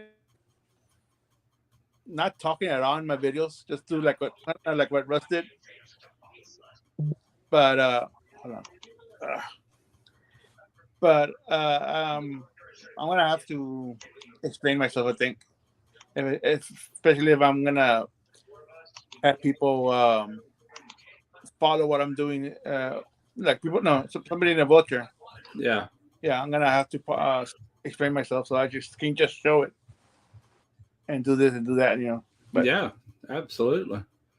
Yeah, that's what I noticed in that intro. I'm like, That's awesome. And then I kept listening, like, okay, yeah, you could get your own. I mean, you'd have a huge following eventually from all kind of people, but you definitely have one people that can relate that's in your situation and give them some inspiration, you know. I have a friend who works with military. It's called the Wounded Warrior Project. Yeah. They work with a lot of military men or servicemen that have been injured in the line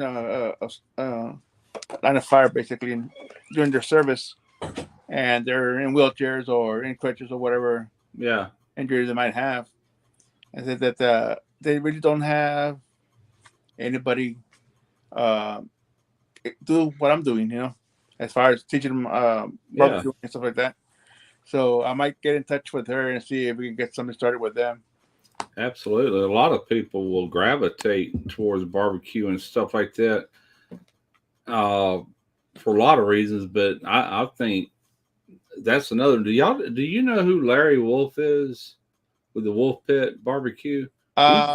You've talked about him before. Yeah, he's a really big channel, but he's in a wheelchair, and he's ran his channel probably longer than I've had mine, and he's way up there. I mean, last time I looked, he was over 600,000 because he went from a cooking channel to more of buying his stuff in Dollar Tree and Dollar General. Yeah, I remember. And his channel took off when he done that, but he might have done that for more than just that reason. It could have been because he couldn't use his hands much anymore. His wife was having to do a lot of this for him, you know, and you could tell female hands when it comes in there. He was getting a little blasted over that by, you know, I don't know what crowd he attracted, but his channel like doubled in no time from where we all ran a pretty close race back in them days, you know, and a few broke out and didn't know when to quit. You know, they just way up there. Yeah, I'm getting notifications saying people subscribing to my channel and leaving me comments on that video, so I could. Excellent, man. Excellent. Yeah, I watched it, or I went in there and I think that's one I did. Get you started in the right step there, Simon. And let's add another veteran to our live stream tonight. We got none other than Grumpus. What's up, Grumpus? Oh, a veteran. I think you just call me old. Nice way of saying old. I've just been in the way for a while.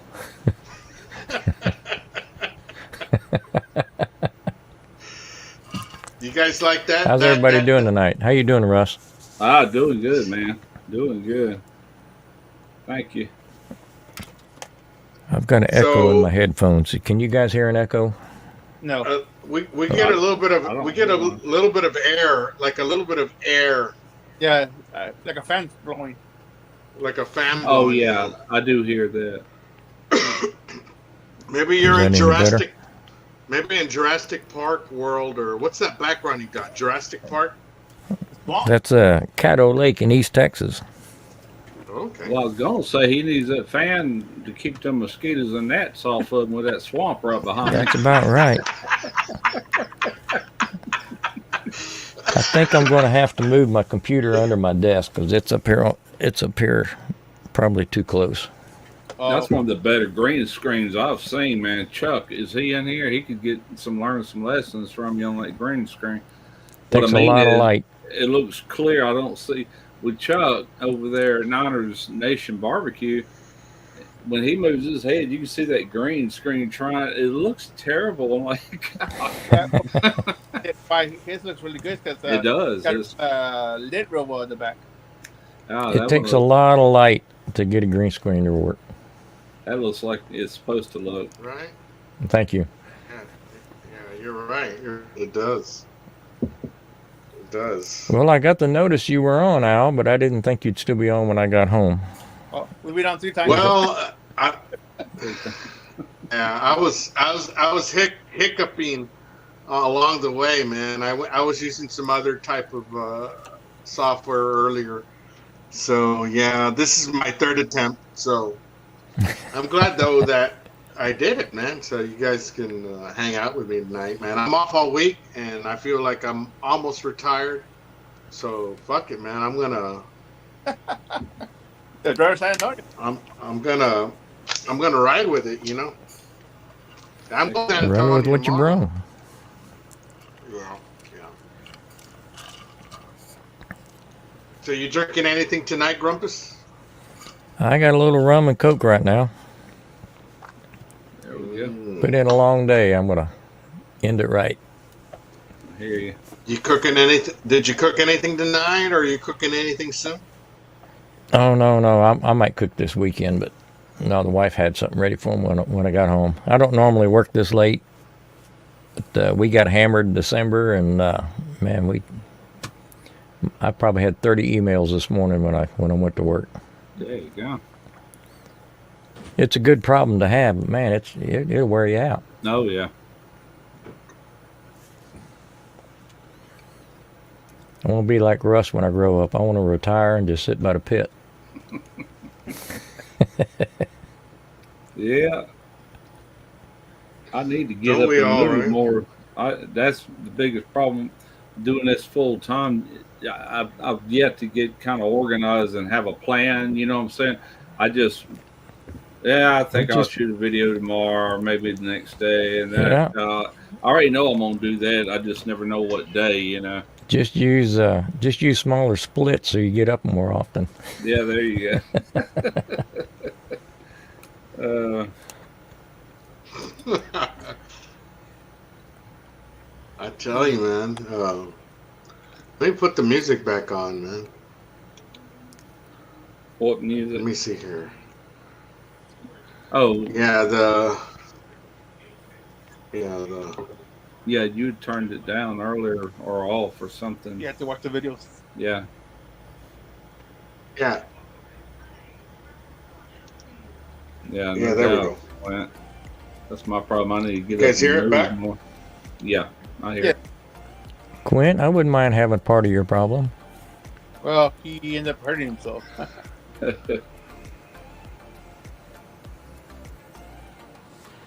Yeah, retirement is wonderful. Being stuck in the recliner, getting old. I retire in 2 years there, Barbacoa Bandit. I'm almost there. You know, I talk about retirement, but I don't know if I can give up a paycheck. Maybe I would. Yeah. The kind of work I've done or had to do right there at the end of my employment, I couldn't physically do it anymore. Up ladders and welding and my neck won't go back that far, you know. Yeah. And fortunately for me, I don't do a whole lot of physical anymore. Yeah. Well, see, I was in management for 9 years as a foreman. I didn't have to do anything but be a foreman. So right there at the end, I had to go out and I went back on my tools, you know, after 9 years. Let me tell you, you can change in 9 years, especially when it starts in your 50s and lasts until you're 60. That's when a lot of changes happen, man. I'm like, oh, crap, I can't do this no more, you know. So I hung it up. Later's Madwood. Madwood's out. We'll see you, Terry. Madwood. My broken ankle is why I'm in the recliner. Oh, shit, man. Yeah. That's right. I forgot about that. Yeah, I'll tell you what, man. Grumpus, that mic you got there, it picks up everything. You're the clearest out of all of us. Is the volume okay? Oh, yeah. It's got you're perfect, man. But okay. It's hard to tell on my end in the headphones. Yeah, I'm going to have to move my computer. I think it's too close to the mic. You're like that sexy black voice that can say, "Hey, baby, I can just hey, baby, I can feel you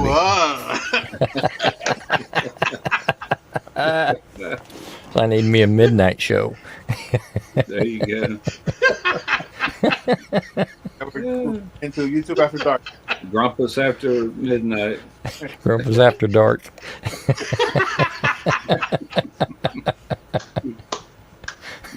God damn, I better get another beer, man.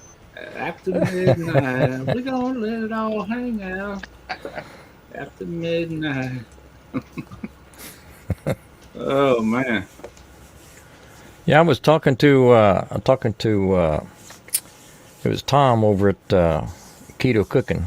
Yep. And he's working on his green screen. I was trying to explain to him that, you know, in order for the camera to eliminate the green, it has to see it. So it's kind of counterintuitive, but you got to really light the crap out of it to get it to go away. That makes sense. Because I first put it up, man, I thought, man, this is the biggest mistake I ever made. But I wanted to get it up so I wouldn't have to clean my room up every time I went on live. Right.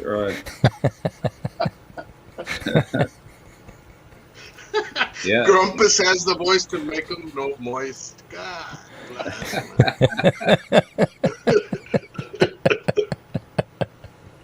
What about Ricketts? And we got to do some voiceover work there, Grumpus, with that mic. Well, the funny thing is, the videos that I've done voiceover, I usually use my lapel. Yeah. Because I'm using a lapel mic when I'm shooting the video. You want it to match. Yeah. And I want it to match up, and it's easy just to use that mic. Yeah, I'm the same way. Mm-hmm.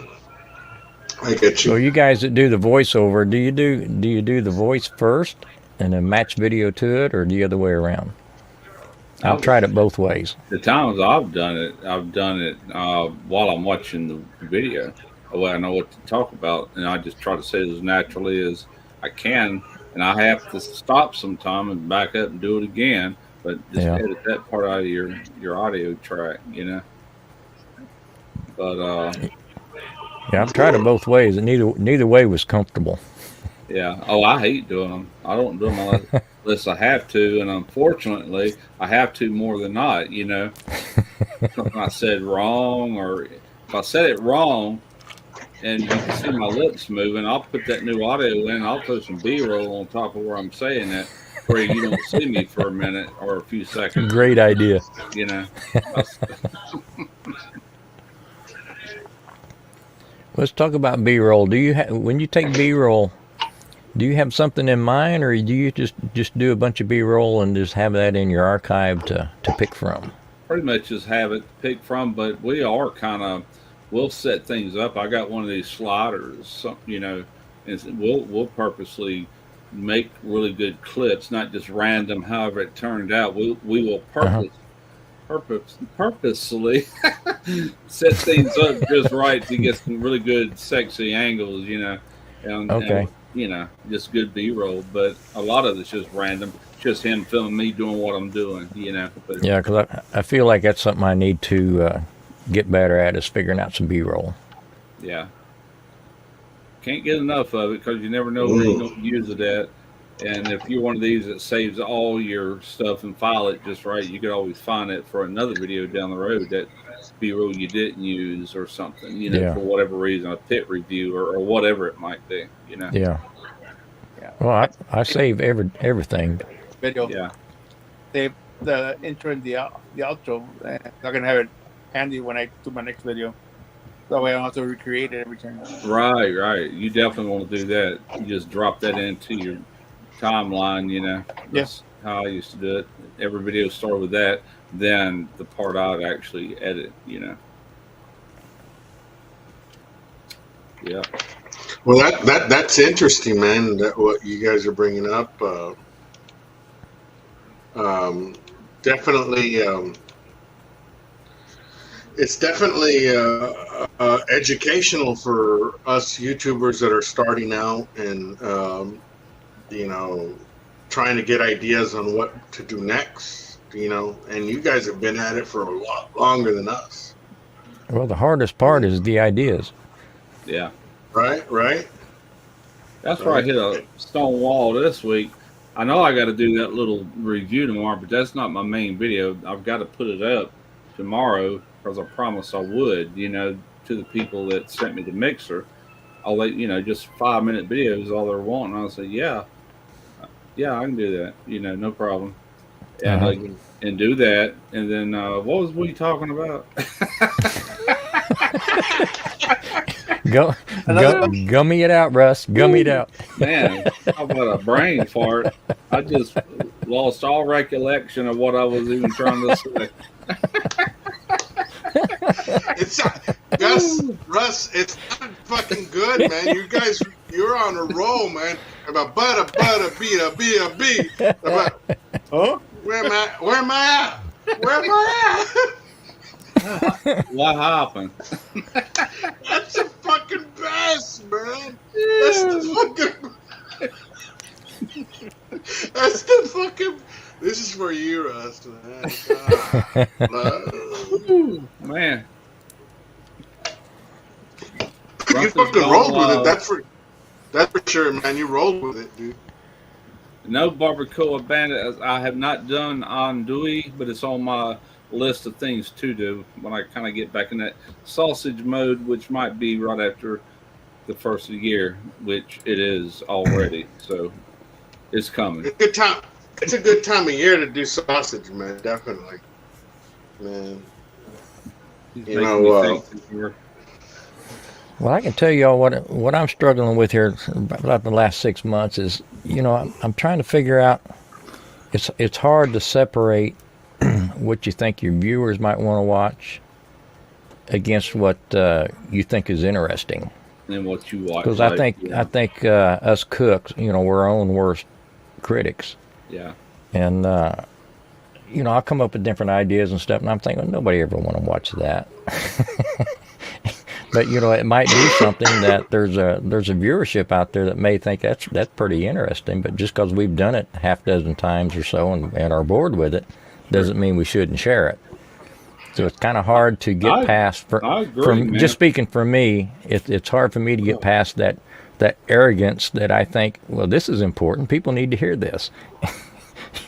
Yeah. And it really puts a wall up to where it's hard to just turn loose and do something creative. I tell you what, I kind of need to look at closer than what I do. And that's the very thing that grew my channel.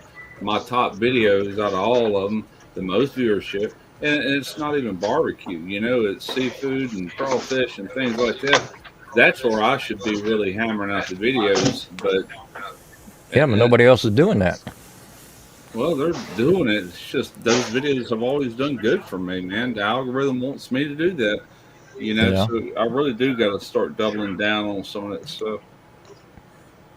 But something that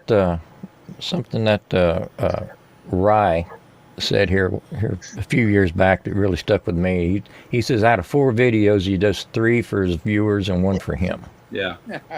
Now I will do. And I thought that's a good way to look at it, because a lot of times I want to put stuff out there that might necessarily not be what people are expecting. I've got 2 I've done this year that I did not do them for people to watch, even though it's open to the public, and people did watch both of them. But one was my trip to Memphis in May. I was wanting to catalog my time there in what I was seeing out of my eyes. And then the other one was my trip to Wisconsin with Jeff Rice. I knew that video wasn't going to do anything, and it didn't, I watched it. I thought it was pretty entertaining. Yeah, well, I didn't put it up there for anybody. I told Jeff, I said, I want to wait where in a second I know where to go to see most of everything I remember about our trip, Right. Or my trip. And hey, Russ, let me ask you this. So, and you saying this, like some of the videos that you put out, and this is a question for all you guys. Some of the videos that you put out, some of them are for yourself because it entertains yourself, and some of them are for a video that you probably have to put out to entertain your viewers, like that you already know you already got engaged. You know what I mean? Yeah, right. Exactly right. The most satisfying is probably going to be the ones you do for yourself. Am I right or not? Am I wrong? Well, they are for me. In my mind, I like trying new things. I always like that challenge of doing something for the first time. And what I really enjoy doing, and I've been showing a little bit on my channel, is actually taking fast food items that you can go get, or not, and some of them is not even fast food, it was local to me type things, and recreating it, or recreating a well-known pizza or whatever, and doing those kind of videos. You know, they're not my stronghold by a long shot. Those videos don't get many views from me, but I enjoy doing them. So I am doing them for me, and I know what time of the year I can do stuff like that. You know, and I was doing it in the heart of the holidays, because I had enough holiday videos already out there to have a really good November and December. You know, I didn't have to post really the first video. I did that little 30-minute gumbo thing, which really wasn't even my video. It was, you know, but that was the only thing I did kind of holiday related that I remember anyway this year. Well, a perfect example is, you know, when I first started, there wasn't a whole lot of Lone Star Grill videos out. So, you know, and I may be wrong here, but I think most of the people watch my stuff just because I'm on the Lone Star Grill. Yeah. And, you know, the real fire cooking and all that kind of stuff like that. You know, my brother run across the deal here a couple of summers ago. Anyway, long story short, I ended up buying a pellet smoker. I've had that pellet smoker 2 years. It's still in the box. And I'm afraid I'm going to lose subscribers if I break it out. So I kind of rebelled against it for a long time, and I did a little bit of work for Camp Chef. Like it might have run 4 weeks, and I said, "Okay, I'm done with Camp Chef," you know. And I gave them what they wanted, and I got, you know, really one video is all I had to do. But I did I'm not like that. I went ahead and did like 4 of them, and I didn't show them on video again. I don't think until I got my Lone Star Grill's pellet grill. But I knew it was coming 2.5 years before I ever actually got it. That's when COVID was running rampant. Right. All these different things stopping it, you know. Finally, it was. So, yeah, it's not a regular on my channel, but it gets shown fairly often. More lately, you know, than when I first got it a little over a year ago. There was like 6 months I didn't use it at all, you know. Yeah.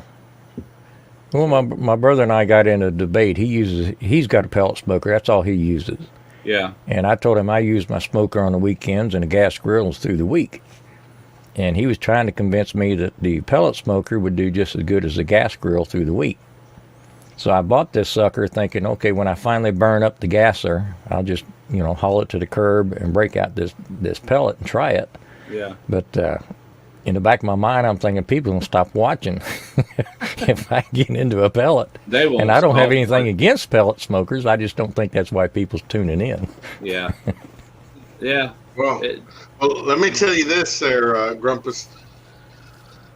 I was hesitant to pull into the pellet game, and when I did think about doing it, go with Lone Star Grills, and I actually got approved to buy one of their, you know, pellet grills, because I did my research and I really liked their pellet grill. And then I ended up going with Camp Chef.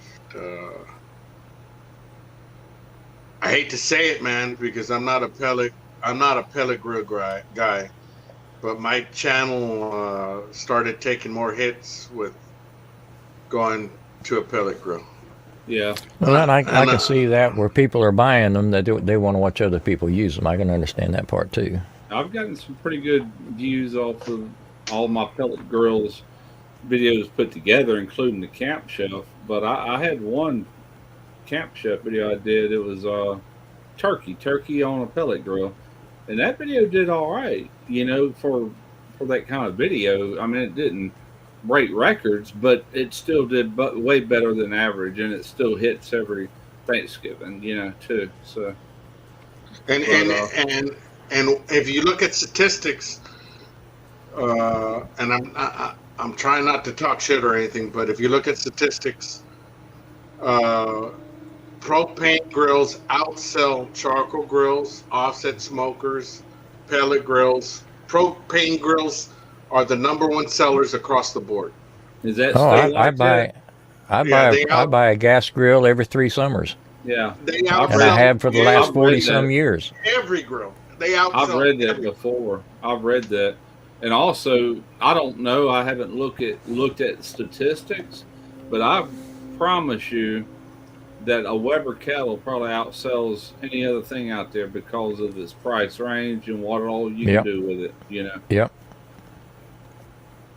Yeah. That's somewhat. Not only that, those type videos really do well. I encourage people, if you get a Weber kettle, and I need to listen to my own advice, you need to use it more because there's people looking for videos. A lot of people, they don't want to spend a bunch of money on a pellet grill or an offset. They already know that they can make it happen on a Weber kettle. You know, my number one enough anyway. My number one. No, that's okay. My number one video is a replacement burner for a propane grill, man. It sucks, but that's just the way it is. Well, don't get me wrong. I'm not trying to downgrade pellet grills. It's just not what I do. No, I've got nothing. If they put out the result, if they put out the food, then that's what I'm into. Is just, you know, I'm trying to feed my family. Bottom line. And if you see me cooking on a video, it's because I'm feeding my family. Yeah. Is Troy talking about? You can always do a comparison cook between the LSG. The LSG what? The LSG offset or pellet grill? I think that's what he means. And a pellet grill. That's true. That's true, Troy. See how that does. Well, I was going to say I've already done a side-by-side comparison with my LSG offset and my LSG pellet grill, pork butt, and oh really? I had friends and all, you know, people over here tasting and giving on video their thoughts and stuff like that, and everybody ultimately decided the offset had the best flavor. And I had been breathing smoke all that day. I couldn't have tasted the difference if my life depended on it. To me, they tasted the same, you know, but everybody else was leaning, and they didn't know which pit. They didn't know, but every one of them leaned towards that offset, even over that LSG pellet grill, you know. But you did a video on that, Russ? Huh? You did a video on that? I did. I sure did. I did that. It would have been last, when did, hang on, I'll pull it up and let you know. Let me go to my, I was talking to Grumpus because he said he didn't want to bring a pellet grill to his channel. It'd be a way to introduce it. That's true. That's very true. All right, let's see here. And that goes right back to what I was saying, you know, making videos for ourselves versus videos for what we think people want to watch. Yeah. Definitely, man. But you're going to be more satisfied with the videos you do for yourself. And let me reiterate here. This, you know, low and slow keeps me from mowing the yard that day. I don't need to set and forget. There it is, right there. The Lone Star Grill Showdown is the name of it. I remember that video. Yeah. How long is it, Russ? You want us to play it or what? No, that'd take too long, man. I was just letting you know if you wanted to watch it later or whatever. I definitely will, dude. Definitely will. Or whoever who was asking that? Oh, Troy V was asking that. What's up, SJ? If you want to join us, man, I got a link. Let me get in. I know that SJ just started doing lives a while back. Yeah, we're doing a pellet grill conversation. Do you have a pellet grill there, SJ?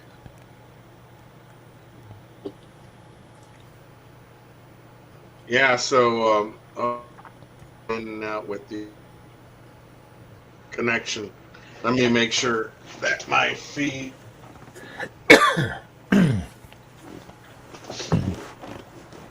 Are you guys there? Yeah, I think we're there.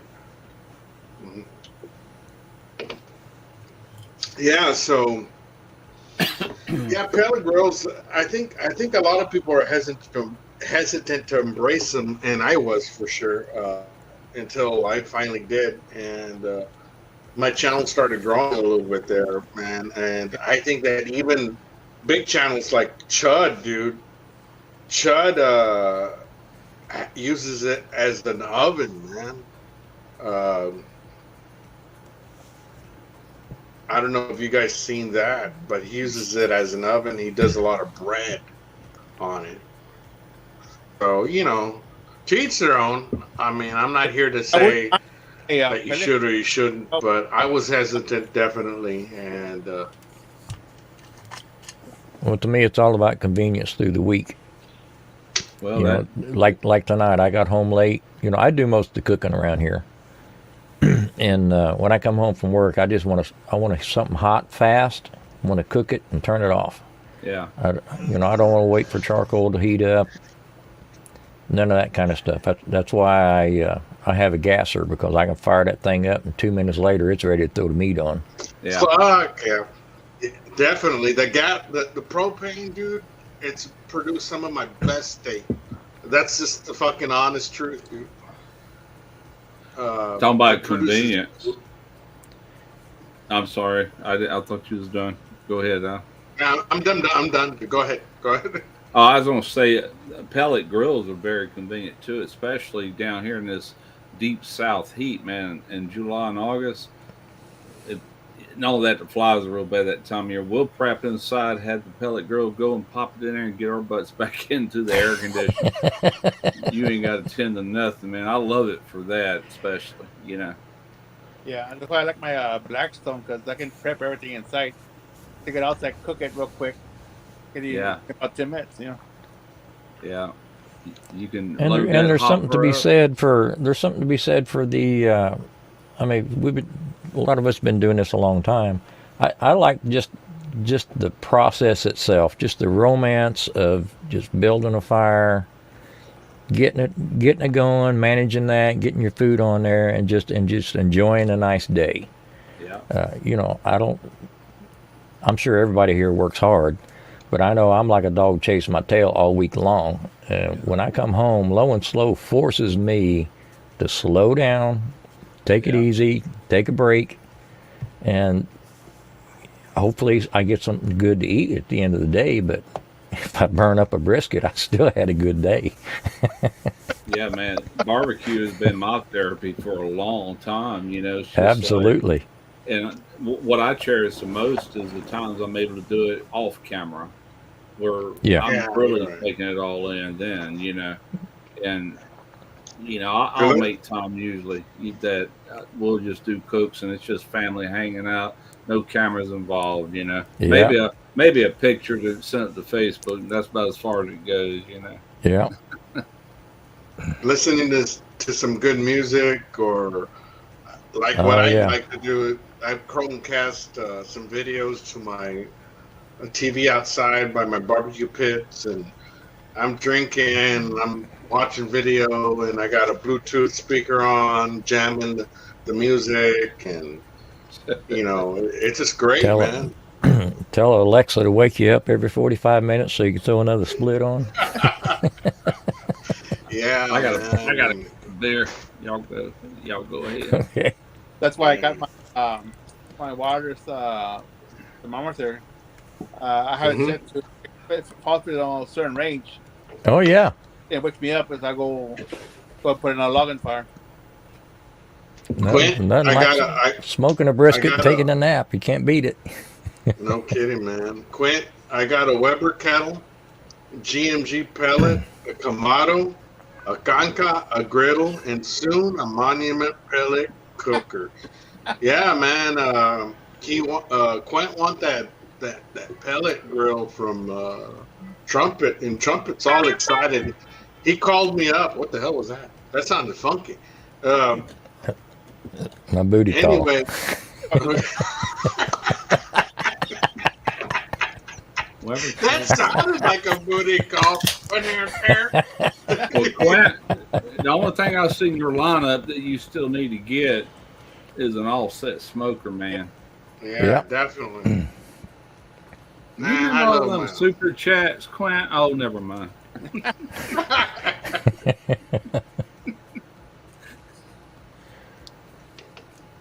That would have been That's a heck true, of a Troy. time playing on a brand new LSG offset smoker.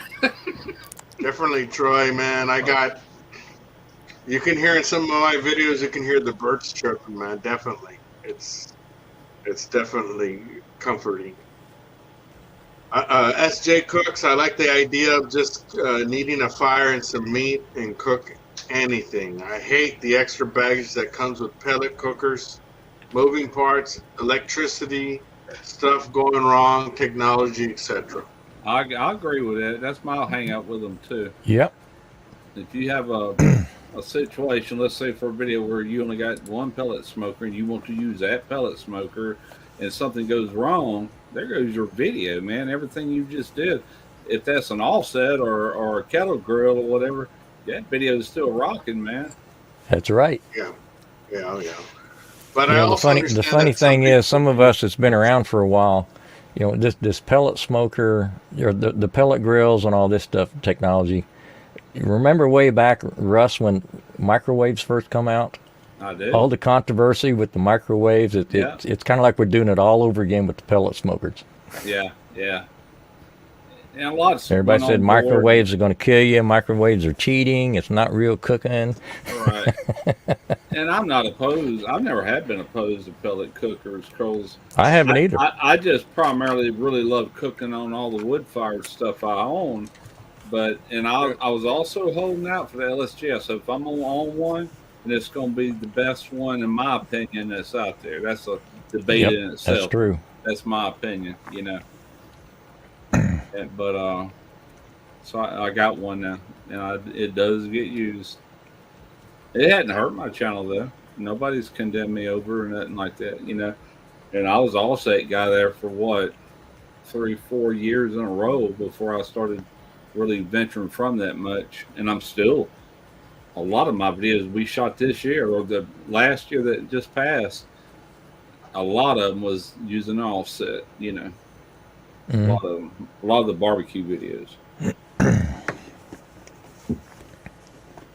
I think that, you know,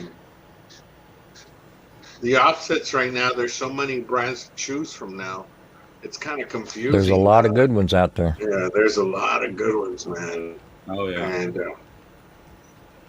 And some of it, you'll see a lot of aesthetics. Like you'll see they look cool as fuck outside, but you gotta also take in consideration what they have to offer with, you know, the cooking chamber inside, where the smokestack's located, how big is the firebox, is it square, is it circular, is it, you know, is it going to smoke as good as what it looks like it will? Yeah, that sort of thing.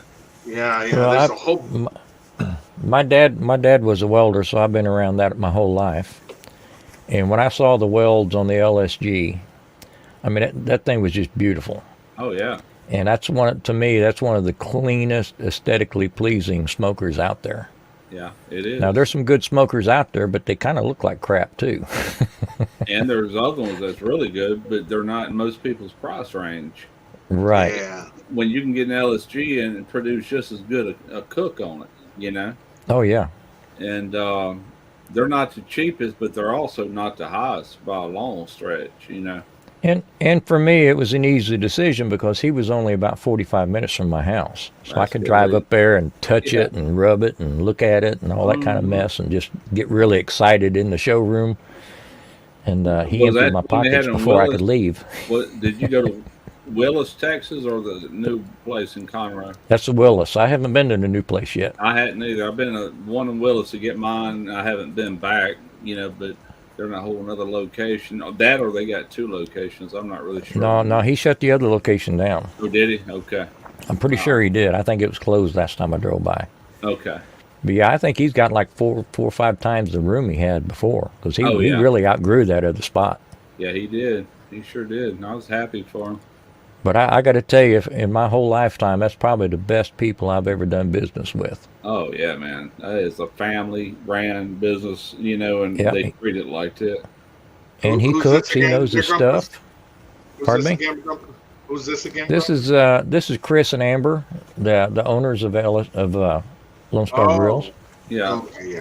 Goodlander, Yeah. Chris and Amber Goodlander. Yep. Yeah. Yep. Yeah, buddy. Yeah. That's But good. he knows his stuff. Oh yeah. Yeah. When I dealt with their customer support, and I was very, very close to buying their smoker before I bought the Camp Chef, they were very, very, very helpful in every step of the way, man. I came very, very close to buying LSG. Well, I've had my smoker over 4 years, and when I go up to see them, they treat me the same as the first day I walked in the door. Oh yeah.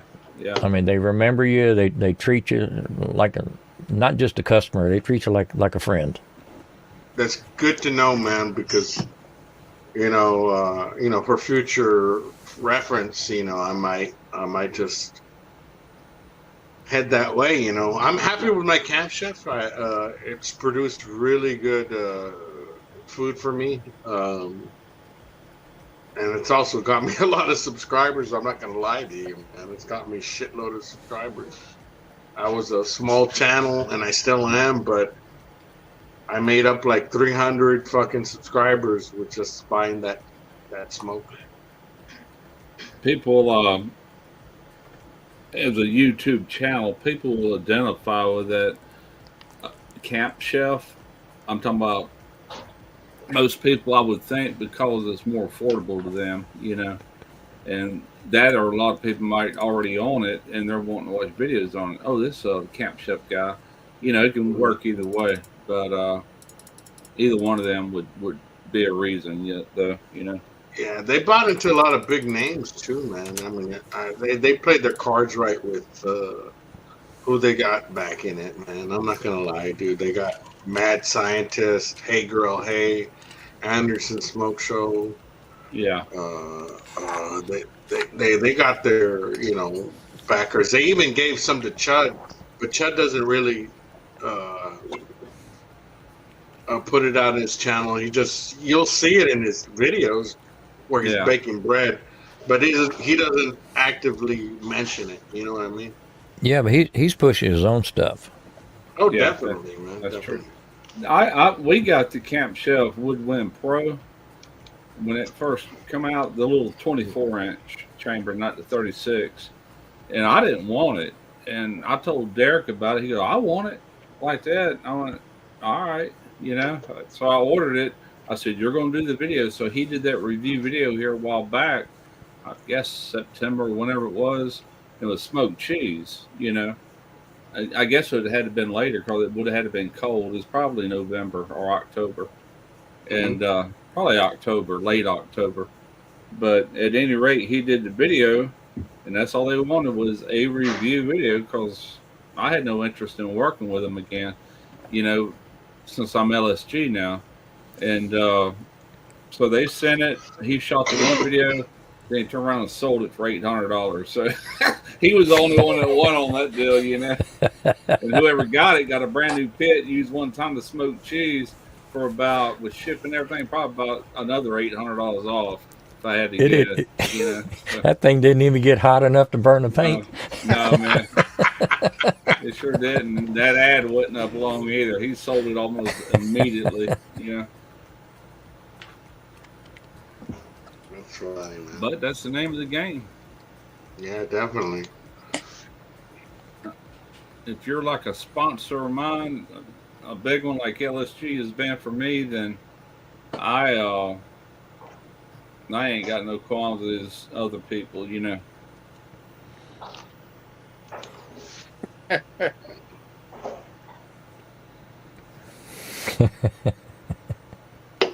Oh man. Yeah. I can't wait to have sponsors like that, man. I do have either. I do have a couple. Probably sold a couple hundred LSG pits. I ain't heard from them yet. Did you buy that?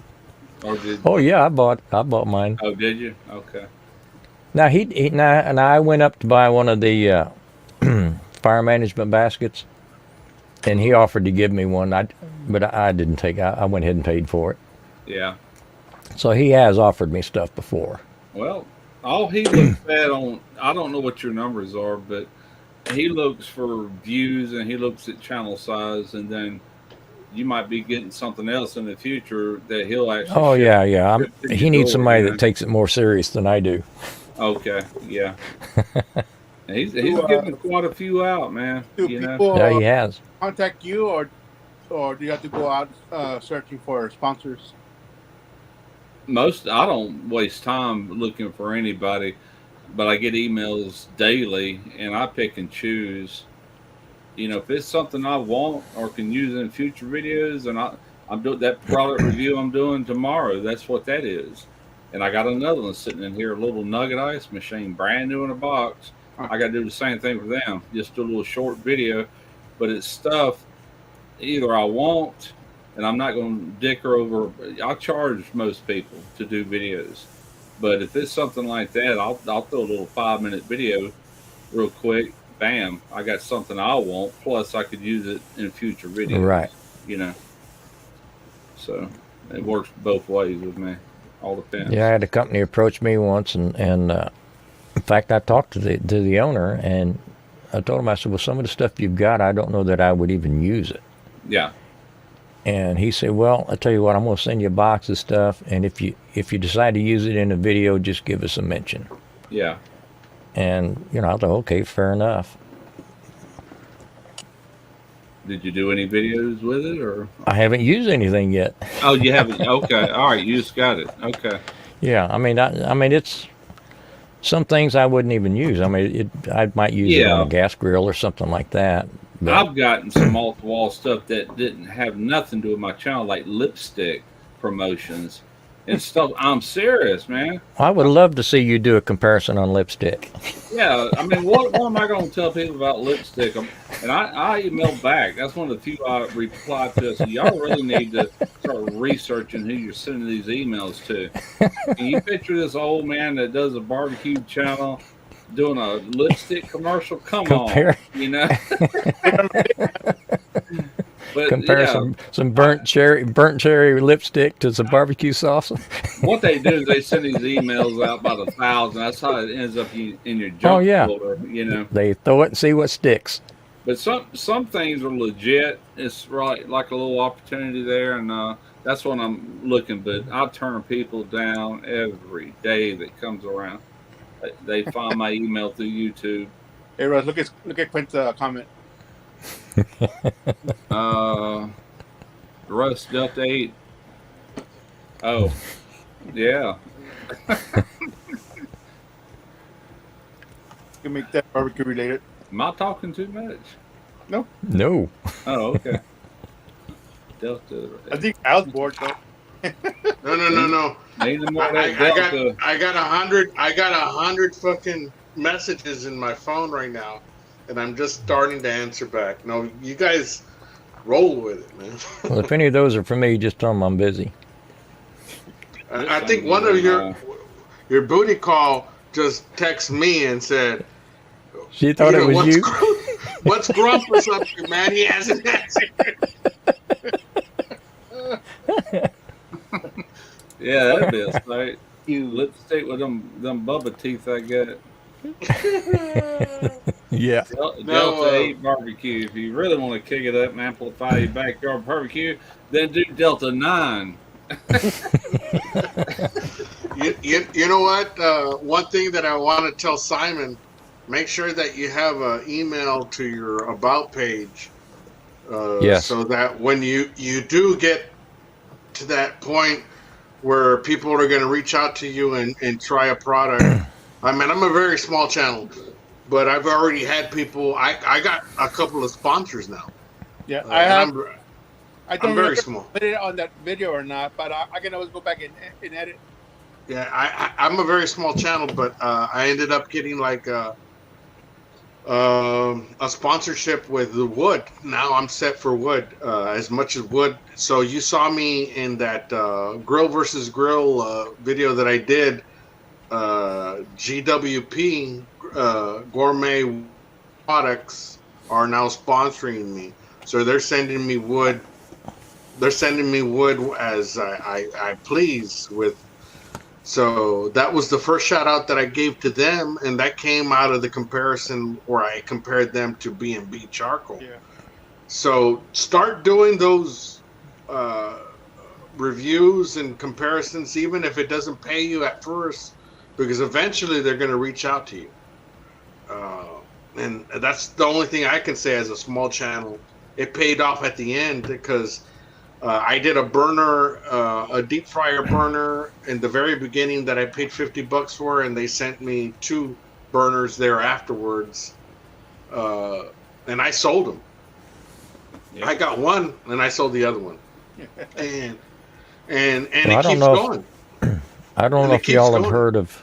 I don't know if y'all have heard of Texas Original Pits, but he supplied me with all of my cooking wood.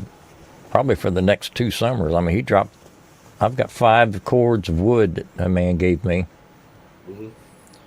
And all I'm going to do is just mention it in the videos that he's supplying it. That's great, man. Yeah, you can't beat that. I mean, quarter. GWP is like the number 2 competitor compared to B&B. They supply all the restaurant industry with their wood, and they're based out of Dallas Fort Worth. They supply some heavy chains, and so I don't know who it is. Their vice president or somebody within the family reached out to me and sent me some wood. Need new stuff. If you do pizza, we'll send you pizza sticks. We're doing what is it, chunk wood. It's already available at Buc-ee's and whatnot, whatever. They're going to be continue supplying me with whatnot. But do they have a website? I'm looking for some pizza splits.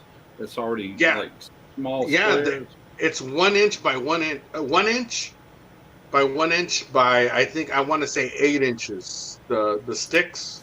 Yeah, what company is that though?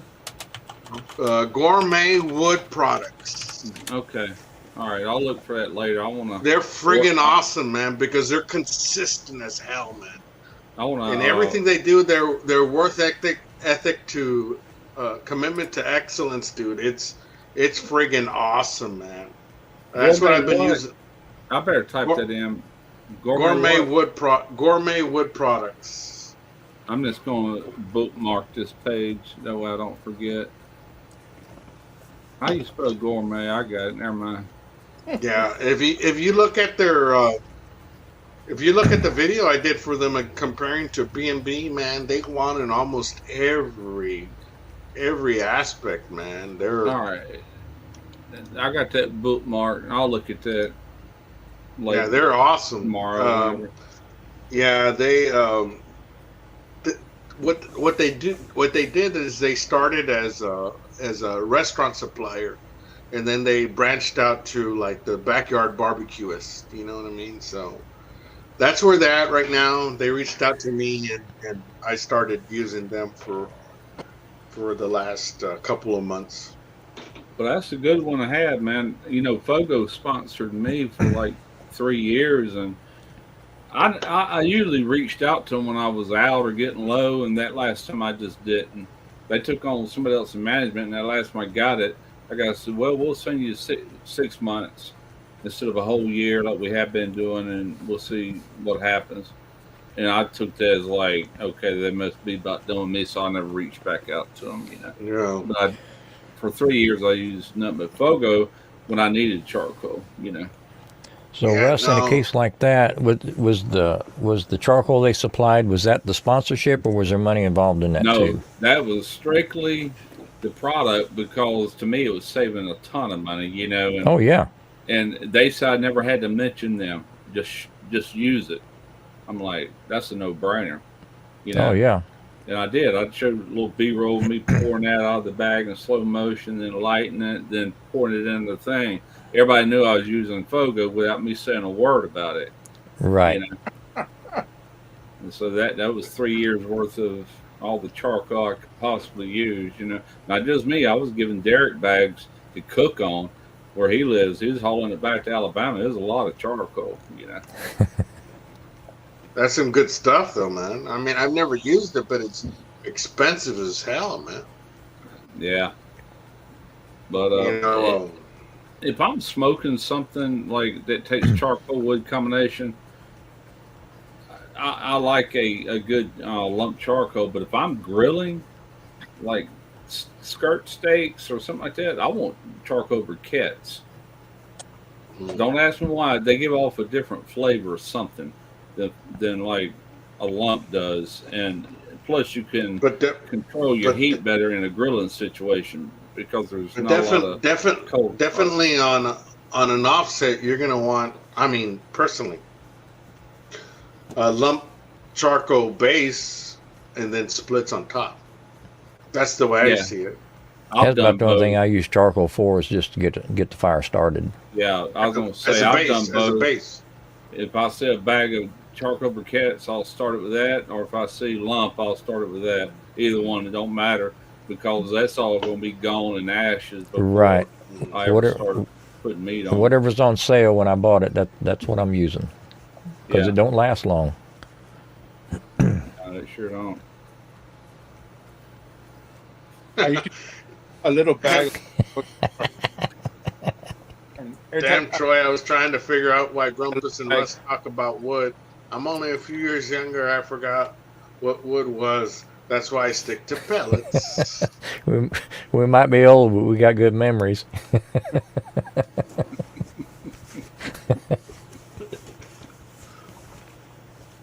Yeah,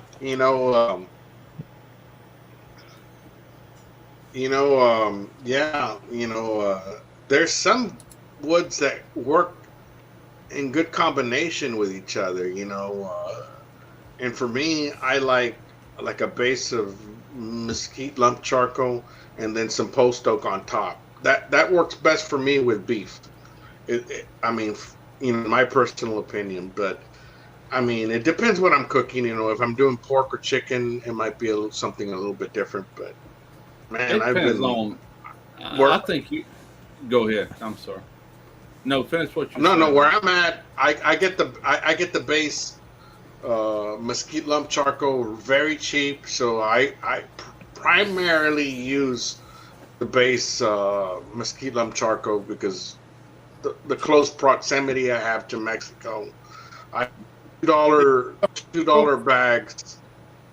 Yeah, $2 bags of mesquite lump charcoal. It's 6.6 kilos, and I get it cheap, so I buy 20 bags at a time. Do you find that cheaper than just buying bulk by the cord? No, I'm talking about lump charcoal. Oh, lump charcoal. Okay, I'm sorry. Yeah, right. I'm using that. I'm using that as a base, and then I got GWP that's supplying me with splits, so I don't have to worry about that. Plus, I got mesquite. I got a mesquite tree if I need any more, and I got a pecan tree. So you run mesquite an offset? Am I hearing that right? No. I run mesquite lump charcoal as a base for my lump. Okay. You understand? Now, Russ, I run mesquite in my offset. Okay. But a lot of times I'm mixing it with something else.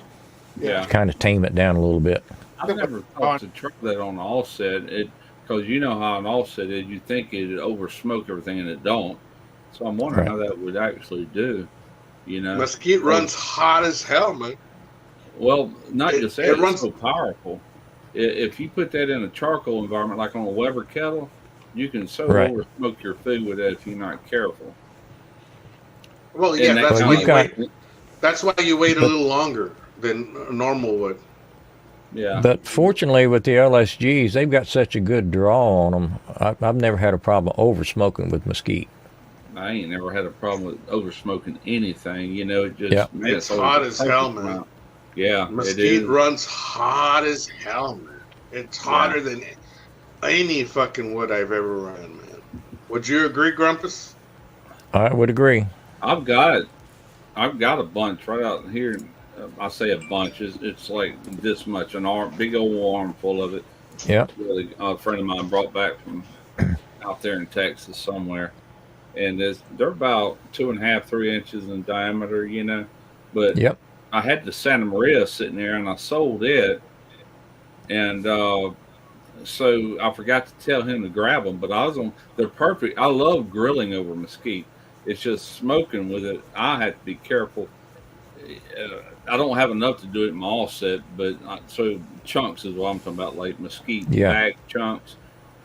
Boy, you can put it on too much too quick, you know. Yeah, that's why. Yeah, it can get away from you in a hurry if you're not paying attention. Yeah. What did you say, Sam? That's why I cut it with pecan. I start my fire with charcoal, add pecan. When that burns out, I add a stick of mesquite. Okay. And back and forth between mesquite and pecan. Yeah, that'll work too. Well, for like the first 6 hours, because after I wrap the biscuits, I just do straight pecan. Yeah.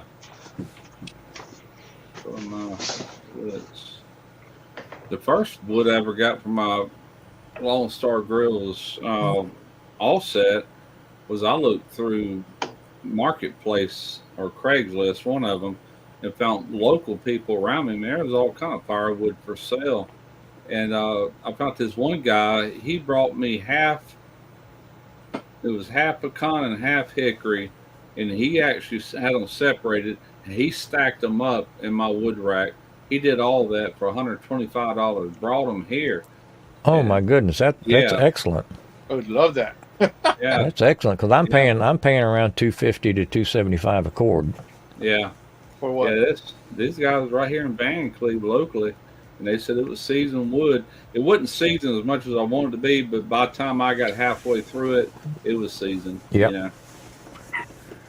Well, the business behind mine is an arborist, so he's trimming trees every day. Right. And two of his employees grab all the wood that they can, the smoking wood, and they'll split it and stack it and sell it on the side. Yeah. And I generally buy from them, and then I'll use it the next summer. Gotcha. So I'll season it myself, but even then I'm paying. I think the last time I paid $245 a cord. Well, last year Derek went with his fiance's father, and they went on a tree cutting mode.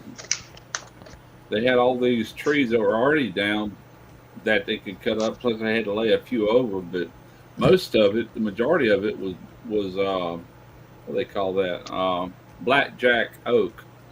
And that's about all. Man, he just got a ton of stuff around his house. Actually, he gave some away the other day because it's more than he's going to go through in the next year or two, you know. And, yeah, because if you don't store it right, it'll rot on you. Yeah, it will. And so we're good on wood for a while, you know. Oak don't really leave much. It's kind of a neutral wood. It's not predominant like a hickory or even a pecan as far as, right. But it's a smoke flavor, you know. It's pretty good. It's good to smoke with. But it's mainly free. That's the biggest thing, you know. Yeah, Quentin here is saying I have to order my splits. GWP cost me $40 for 2 cases of wood, but $80 in shipping. So you're looking at $160 just for 2 cases, man. Quinn, I don't know. I think you're the guy that told me you don't do Facebook, or was that Chuck?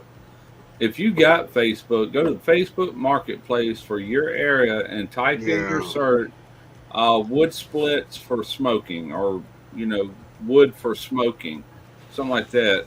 And it might surprise you who's living pretty close to you, where you can get a lot more wood, a lot better savings. For that price. All I'm going to tell you about GWP is they clean their wood very well. If you're going to do pecan or mesquite, you're going to see a bark on that. But the other wood, like post oak or hickory or not, it's going to be a lot cleaner than your normal splits that you find elsewhere. They're very, very consistent with their work ethic as far as the splits. I mean, some people want that bark because it gives you. I mean, it gives you definitely a more bark on your meat. But GWP does a really good job of selling these splits that are real clean, real clean. So what's y'all's opinion on bark on your splits? Yay or nay? There's a time and place for them. You know, on the beginning of the cook, you're gonna want your bark. You're gonna want your bark on your wood because you're trying to build your bark on your meat. You know what I mean? But later on, it could add too much bitterness. So you're gonna want to run a little bit cleaner without no bark. That's my personal opinion. Because generally what I do is I'll pick up 2 splits and bang them together, and if the bark falls off, I'll set it to the side, and that's what I start with my charcoal on the next cook. I use it to get a good bed established. But if it's solid, I just go ahead and use it. Yeah, I hear you. Well, a lot of the wood that I've used in the past, when I went through that wood I was just telling you about, is I go buy a bag of kiln dried when I was going to use my offset, or 2 bags if I thought it would require it. And a lot of that, like their post oak, when you buy it from B&B, it's got the bark on it. I didn't care. Yeah. It's kiln dried, and it needs all the help it can get because it's too dry. You can't get enough smoke flavor with kiln dried. Now it has a lot of heat and a lot of BTUs because it's so dry, but you want that bark on there. It really depends on what kind of wood, and you know, if it's more greener wood that you cut down that fully seasoned, I'd say get the bark off there if you can. You know. And I think a lot of it's got to do with the smokers again, like we said before. If you've got a good airflow and a good, you know, you don't have to worry about anything getting stale, you know, swirling around in your pit. I've actually had issues before where I couldn't get enough smoke. I've had to close off a stack just to slow the flow down enough to get the ring that I want on my meat. Right. Yeah, but and I'm surprised Barbecue Rockstar doesn't sell wood, seeing as he runs a tree service business, which is really true, man, because I've seen Barbecue Rockstar, you know, cutting down some trees, and some of that could be used as you know, firewood, man, even if it's not for barbecuing. Absolutely. But yeah, definitely, you know, it's crazy, you know, that the people we come across in our barbecue community, where we see the different aspects of, you know, how they earn a living and whatnot, and you know, it's crazy that we get to intertwine with different areas of the United States and different, you know, ways of making a living, man. You know, and it all brings us together. I'm bringing in Southern Yellow Pine by the semi-loads. We probably got a 10% waste, and I can't use any of it. Oh, man. It's crazy, man.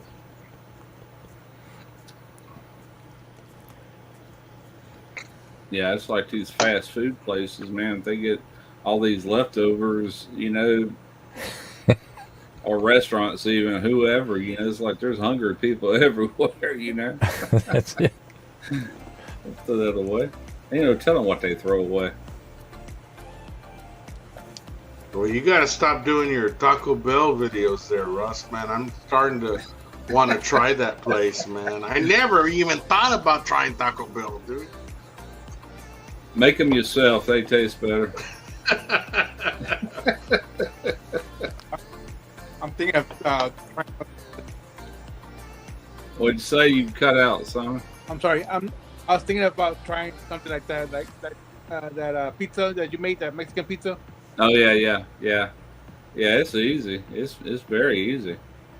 That I think I pretty much got that little dough recipe knocked down. If you go in, a lot of people think that they fry a flour tortilla for that. Well, what they use mainly is flour, but it's also got corn flour in it to give it a little bit of that corn taste. It's a hybrid tortilla is what it is. And you know what, Russ? When you did that video on that Taco Bell, dude, I was thinking, like, I was looking at it, man, and I was like, damn, you explained, you broke down every component of what you were adding. I was like, damn, this guy went through some research. That's why I commented what I did, man. I was like, damn. I mean, but that's what people want. I'm not going to say they don't, but I was like, that took some time, man. Well, here's the thing. You can go on YouTube and type in Taco Bell Mexican Pizza Copycat, and most people are using a canned enchilada and a canned ragu for their sauce. They're using canned this, canned that. They're buying pre-bought. I think I'm the only one that actually made my own tortillas. I made the meat sauce. I made the pizza sauce. The only thing I used out of a can was the actual refried beans, because I didn't want to drag that video out that long. I would have made them if it had called for. I'm like, screw that. I ain't going through this much work for this video. But everything else was made from scratch, other than the cheese. I did grate it though, so you know. That's a labor of love right there. Yeah. That's why my video is different than anybody else's out there. That's they don't right. Break it down. And I was gonna say that, Russ. A lot of people will ask themselves, "Oh, how come my videos don't get a view or this and that?" Ask yourself, did I go through all that process that this guy did all the research and explained and took the time to explain it, the breakdown? Well, that's why this guy's getting the views and you're not. You know what I mean? And if you ask yourself, "Oh, well, I don't understand it, putting out the videos and this and that, and you know, I'm not getting the views." Well, you know what, man? Your content needs to up your content. Different. Yeah, I agree. Because you know, there's other people that are going through the motions and doing that stuff. You know, and explaining. A lot of that is learned too as you go. I mean, remember, I've been doing this for over a decade, so I don't do things today like I did back then. Everything has changed. Everything from what am I going to do, how am I going to execute, to my editing, to the thumbnail, every little thing of it, and it's all second nature to me now. Things that, you know, research is a key ingredient to making a video, especially something you've never tackled before. So I spent probably a solid week researching Taco Bell before doing that video. Definitely. And I'll tell you what, you know, and Simon touched on it a little bit as far as, I mean, to me, it was very fluent the way he ran his video. But for me, I'm not that well spoken. So I'll put a little bit of a typo that I wrote out of what I'm going to say right by the camera stand, and I'll be looking at it. And in some of my videos, you can see me reading it. Blah, blah, blah, blah, blah, blah, blah, blah. Today we're gonna do. You know what I mean? I told you. You know. Myself down. Made myself notes to what I was gonna say. I couldn't find that stuff today. I don't know where I left it, so I just winged it. That's the best way I found out. Just kind of. I have to wing it. I can't. Yeah, you just know. I feel miserably trying to script it out. You know what you're going to say, so just do it. Shoot from the hip. That comes off the most natural too, you know. Every little clip that I shot, I probably shot 3 or 4 times each. So I got it where it's semi-okay, you know, where I liked it. Yeah. Oh man. Yeah, you know. Well, when I just fly by the seat of my pants, I realize I just can't talk. But if I script it out, I realize I can't talk or read. There you go. Well, but yeah, I think I'm gonna be scripting what I want to say in the videos. But I just gotta remember my stuff that. yeah, you know, to each their own. To me, I got to script at least some of it out. Not all the time, but sometimes I do. You know. Yeah, only on one script is like the intro, what I'm talking about, and then yeah, definitely. The cooking starts. It kind of explains itself, and I just gotta make sure so everybody what I'm doing and what's happening. And part of that is not to. There you go. Part of that is not to forget what you want to talk about. You know what I mean? Yeah. all I wrote down here was stuff I can look because I know I'm gonna forget on this this mixer. How many watts is it? I know how many speeds it is. I didn't know what the RPM is of the speed, but now I do.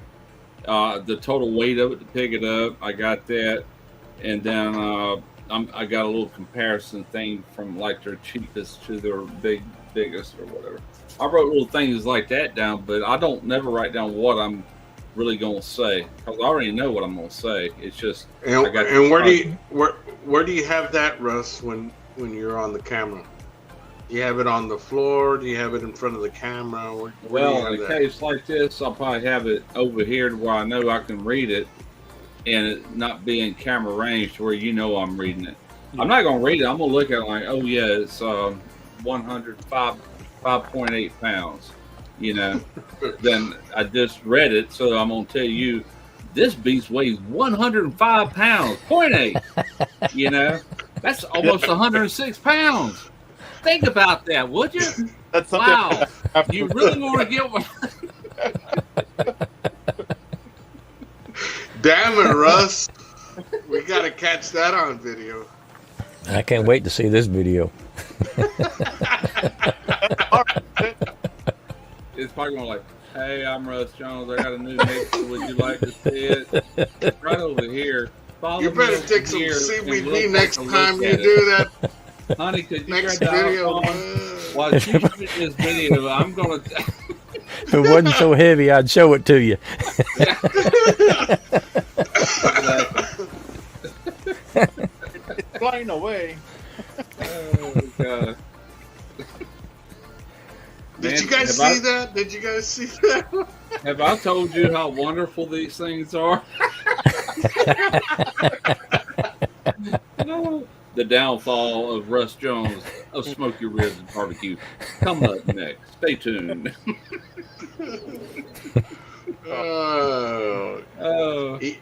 Hey, Grumpus. So, sir, me and Russ just shared one of our first videos ever. So, are you up to sharing one of your first videos? Oh gosh, even I won't watch those.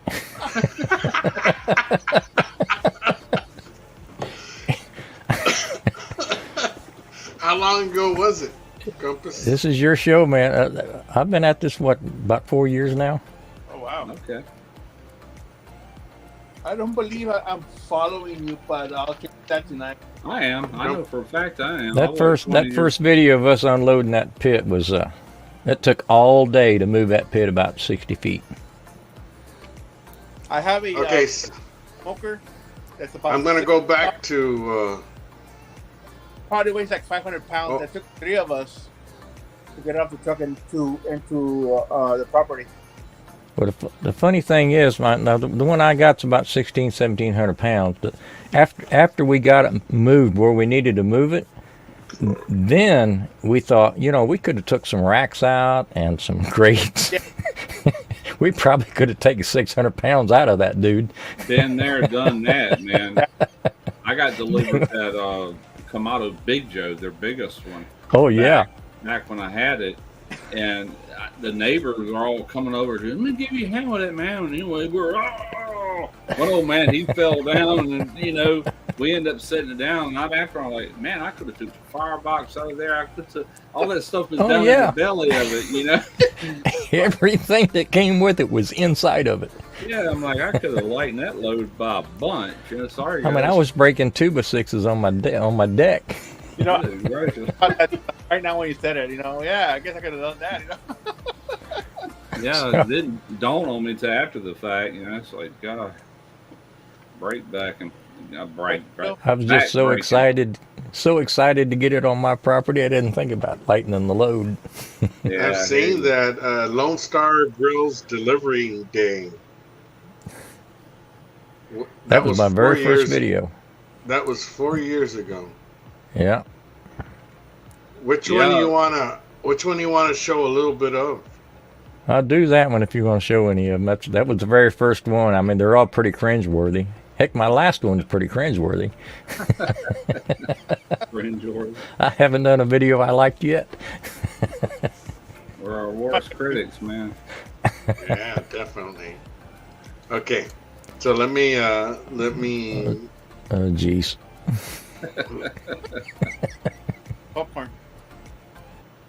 Let me kill the music and we present this video here real quick. All right. Let me enlarge this photo, then here we go.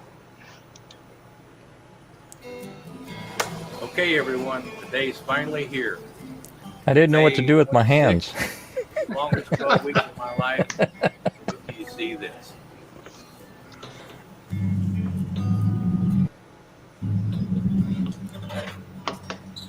Oh, there it is. He's pretty good. Come on, come on. Buffering bad, eh? Yeah, it is buffering bad.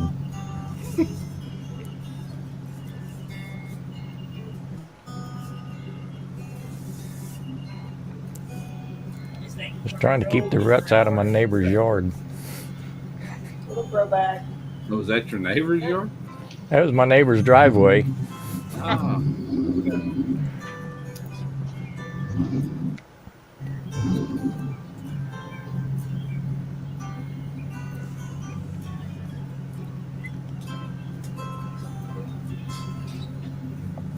Pull up, pull up, pull up.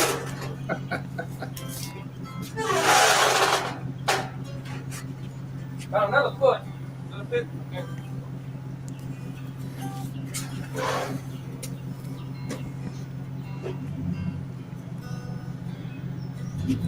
Oh! You can skip ahead wherever you feel is necessary. That's it.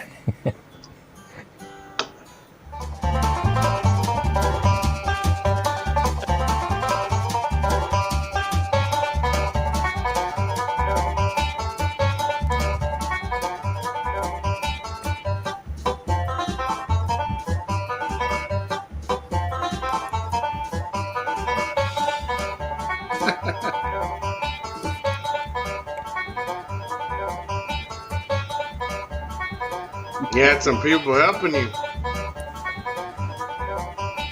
Yeah, that was my foreman at work. He had the trailer, so I hired him to go get it. Heck yeah. And that's my stepson, and then my neighbor, his poor timing, he showed up.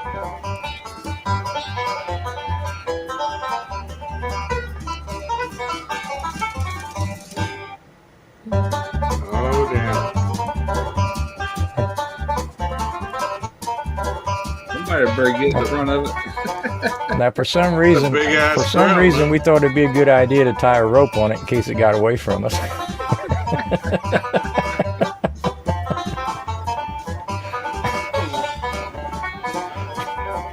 that's what you're doing. Ain't nothing wrong with Yeah, that wouldn't.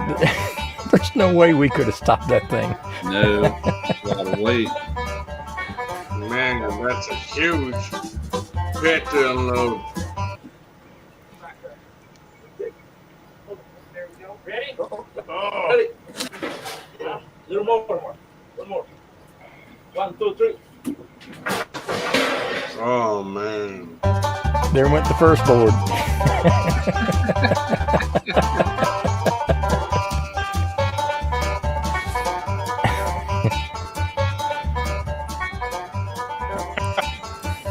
Dang.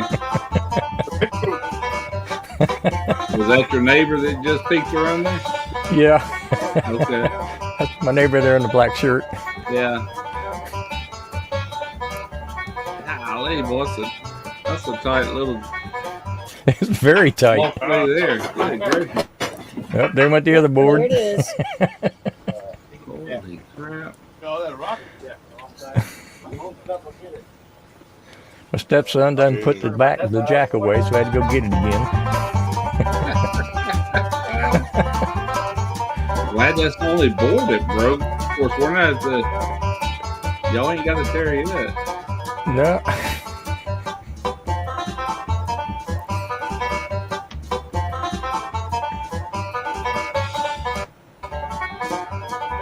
Now this took us all day. I can imagine.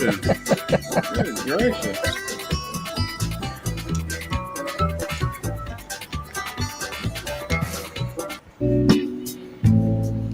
Oh, wow. Nice. Yeah. That's where you're proud of where it's at. That's when Cleaning it out. that's when I realized how much crap I could have taken out of it. I know you got them 2x6s under it to support it. Yeah, I Well, left them glad under that's there. over with. As Yeah. you can see, Right now it's sitting on some 6x4s. I'm Okay. whooped. Supposed to have been a new deck here by the time this showed up. Life happens. It showed up before the new deck come in, so I got it set up in a temporary position right now. I'm going to try to burn it in today, get it seasoned. I think tomorrow we'll pull the shelves out of it. I'll give you a walkthrough, show you what it's all about, get it seasoned. Then maybe Monday, which is Memorial Day, we'll put up those cookies. So then, thanks for tuning in. Hope this was somewhat interesting to you. Let me know in the comments below. And, we'll see y'all next time. Heck yeah. Oh gosh, I hadn't seen that in so long. Well, thank you, Al, for showing that. No problem, man. I think. Hey, man. I like that. I enjoyed that. You swinged it right out of the ballpark, right with the first video, man. You're having a Lone Star Grill for your first YouTube video. What the hell can you say about that, man? Yeah, that was a key component in starting the channel. Funny thing is, I thought I was going to unload it and cook on it that day. Yeah, that looked like a chore right there, getting it home. So that's the reason I got that off-road package, because when I first got it, they didn't even make an off-road package. And I was forced to leave it right here where my driveway and sidewalk is, going into the house. And I'd roll it in the garage, pull it out here to shoot with, roll it in the garage. That went on. Right. And I was wanting to shoot in the backyard, but now we're over at Derek's place in Mobile. But when those wheels come out, I had commented on somebody like, "Oh man, that's gonna be my next upgrade." And Chris read it, so you want some? I'm like, yeah, send them. And so I did a video showing installing it and everything. I saw that. And man, that was such a good improvement. Yeah, I thought about that, but once I parked that, I'm not going to be moving it around. Yeah. I was afraid I'd just be airing tires up every time I wanted to cook. Yeah. No, it's to my smoker, I have a vertical, and it's got these little close metal wheels on it. Yeah. And right now it's stuck in the mud. I can't move it right now. Heck yeah. Do you still have that smoker there, Grumpus? Pardon me? Do you still have that pit? Oh yeah, that's what the channel is about, that pit. I just riding along for the ride. There you go. Wow. What size is that? That's a good size. That was if I remember right, that was a 42 on the horizontal, and 24-inch firebox. 24 by 36 on the vertical, with a half-inch firebox. Yeah, you got the vertical too. Yeah. Is the firebox 24-inch? Yes. Okay. Yeah. Yeah. I went ahead and upgraded to the half-inch steel on the firebox and all that. Yeah, that's what Jeff Rice had added to his. He's up there in Wisconsin. They need that heavy firebox. Yeah, I basically wanted to make sure that was my last pit I ever bought. Oh yeah, it will be. And that being said, David Hernandez saying that's one hell of a pit, Grumpus. Yes, it is. Well, I mean, cooking as much as I do, I'd burn up a pit every 3 or 4 summers. Yeah. And you stop and think about it. I've been doing this over 40 years, and if I'm buying a new pit at $300 or $400 every 3 or 4 summers, I done paid for that pit. Yeah. I just didn't have it. Yep. Your grandkids. So I told the wife I'm buying my last one, and it's gonna be the one I want. There you go. That's the way to do it. Buy once, cry once, and that's it. You ain't gotta worry about it no more. Yep. I heard a good one the other day, Russ. You saying that buy once, cry once. This guy says buy nice or buy twice. Yeah. That's it. Heck yeah. That's definitely something that transitions over to many different aspects in life, right? Oh yeah, I mean, you stop and think about the things you buy, the things you save up and you buy.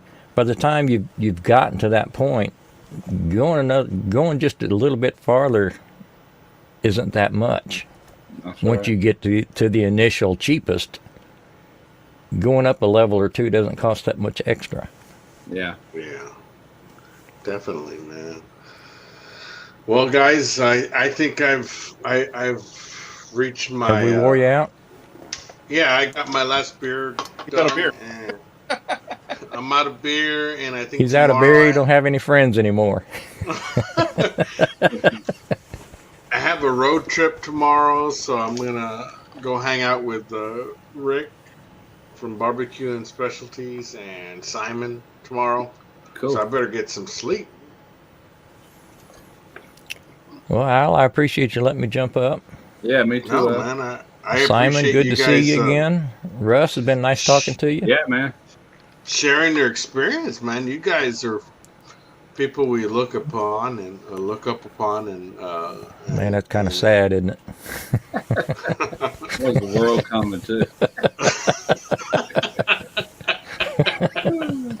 Who'd have thought I'd been an influence?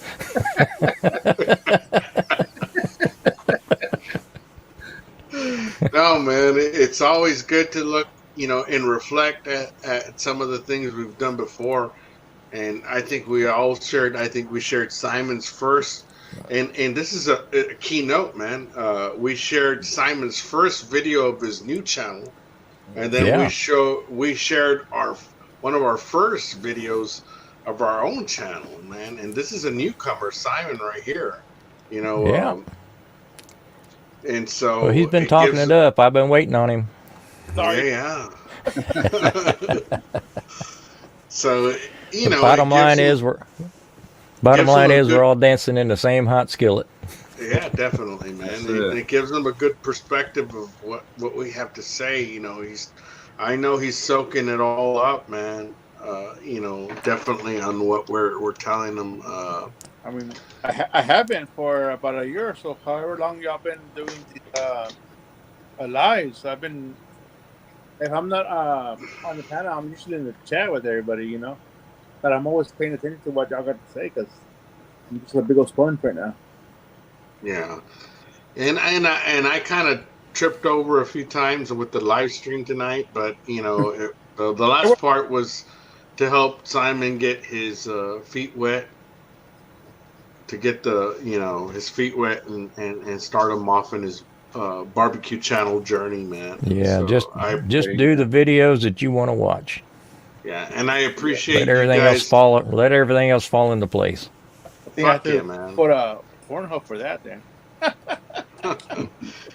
I appreciate you guys, giving your insight and hanging out with us tonight, and it's always appreciated. And Did he say Pornhub? Pornhub. Well, is that his other channel? You said do the videos you like to watch.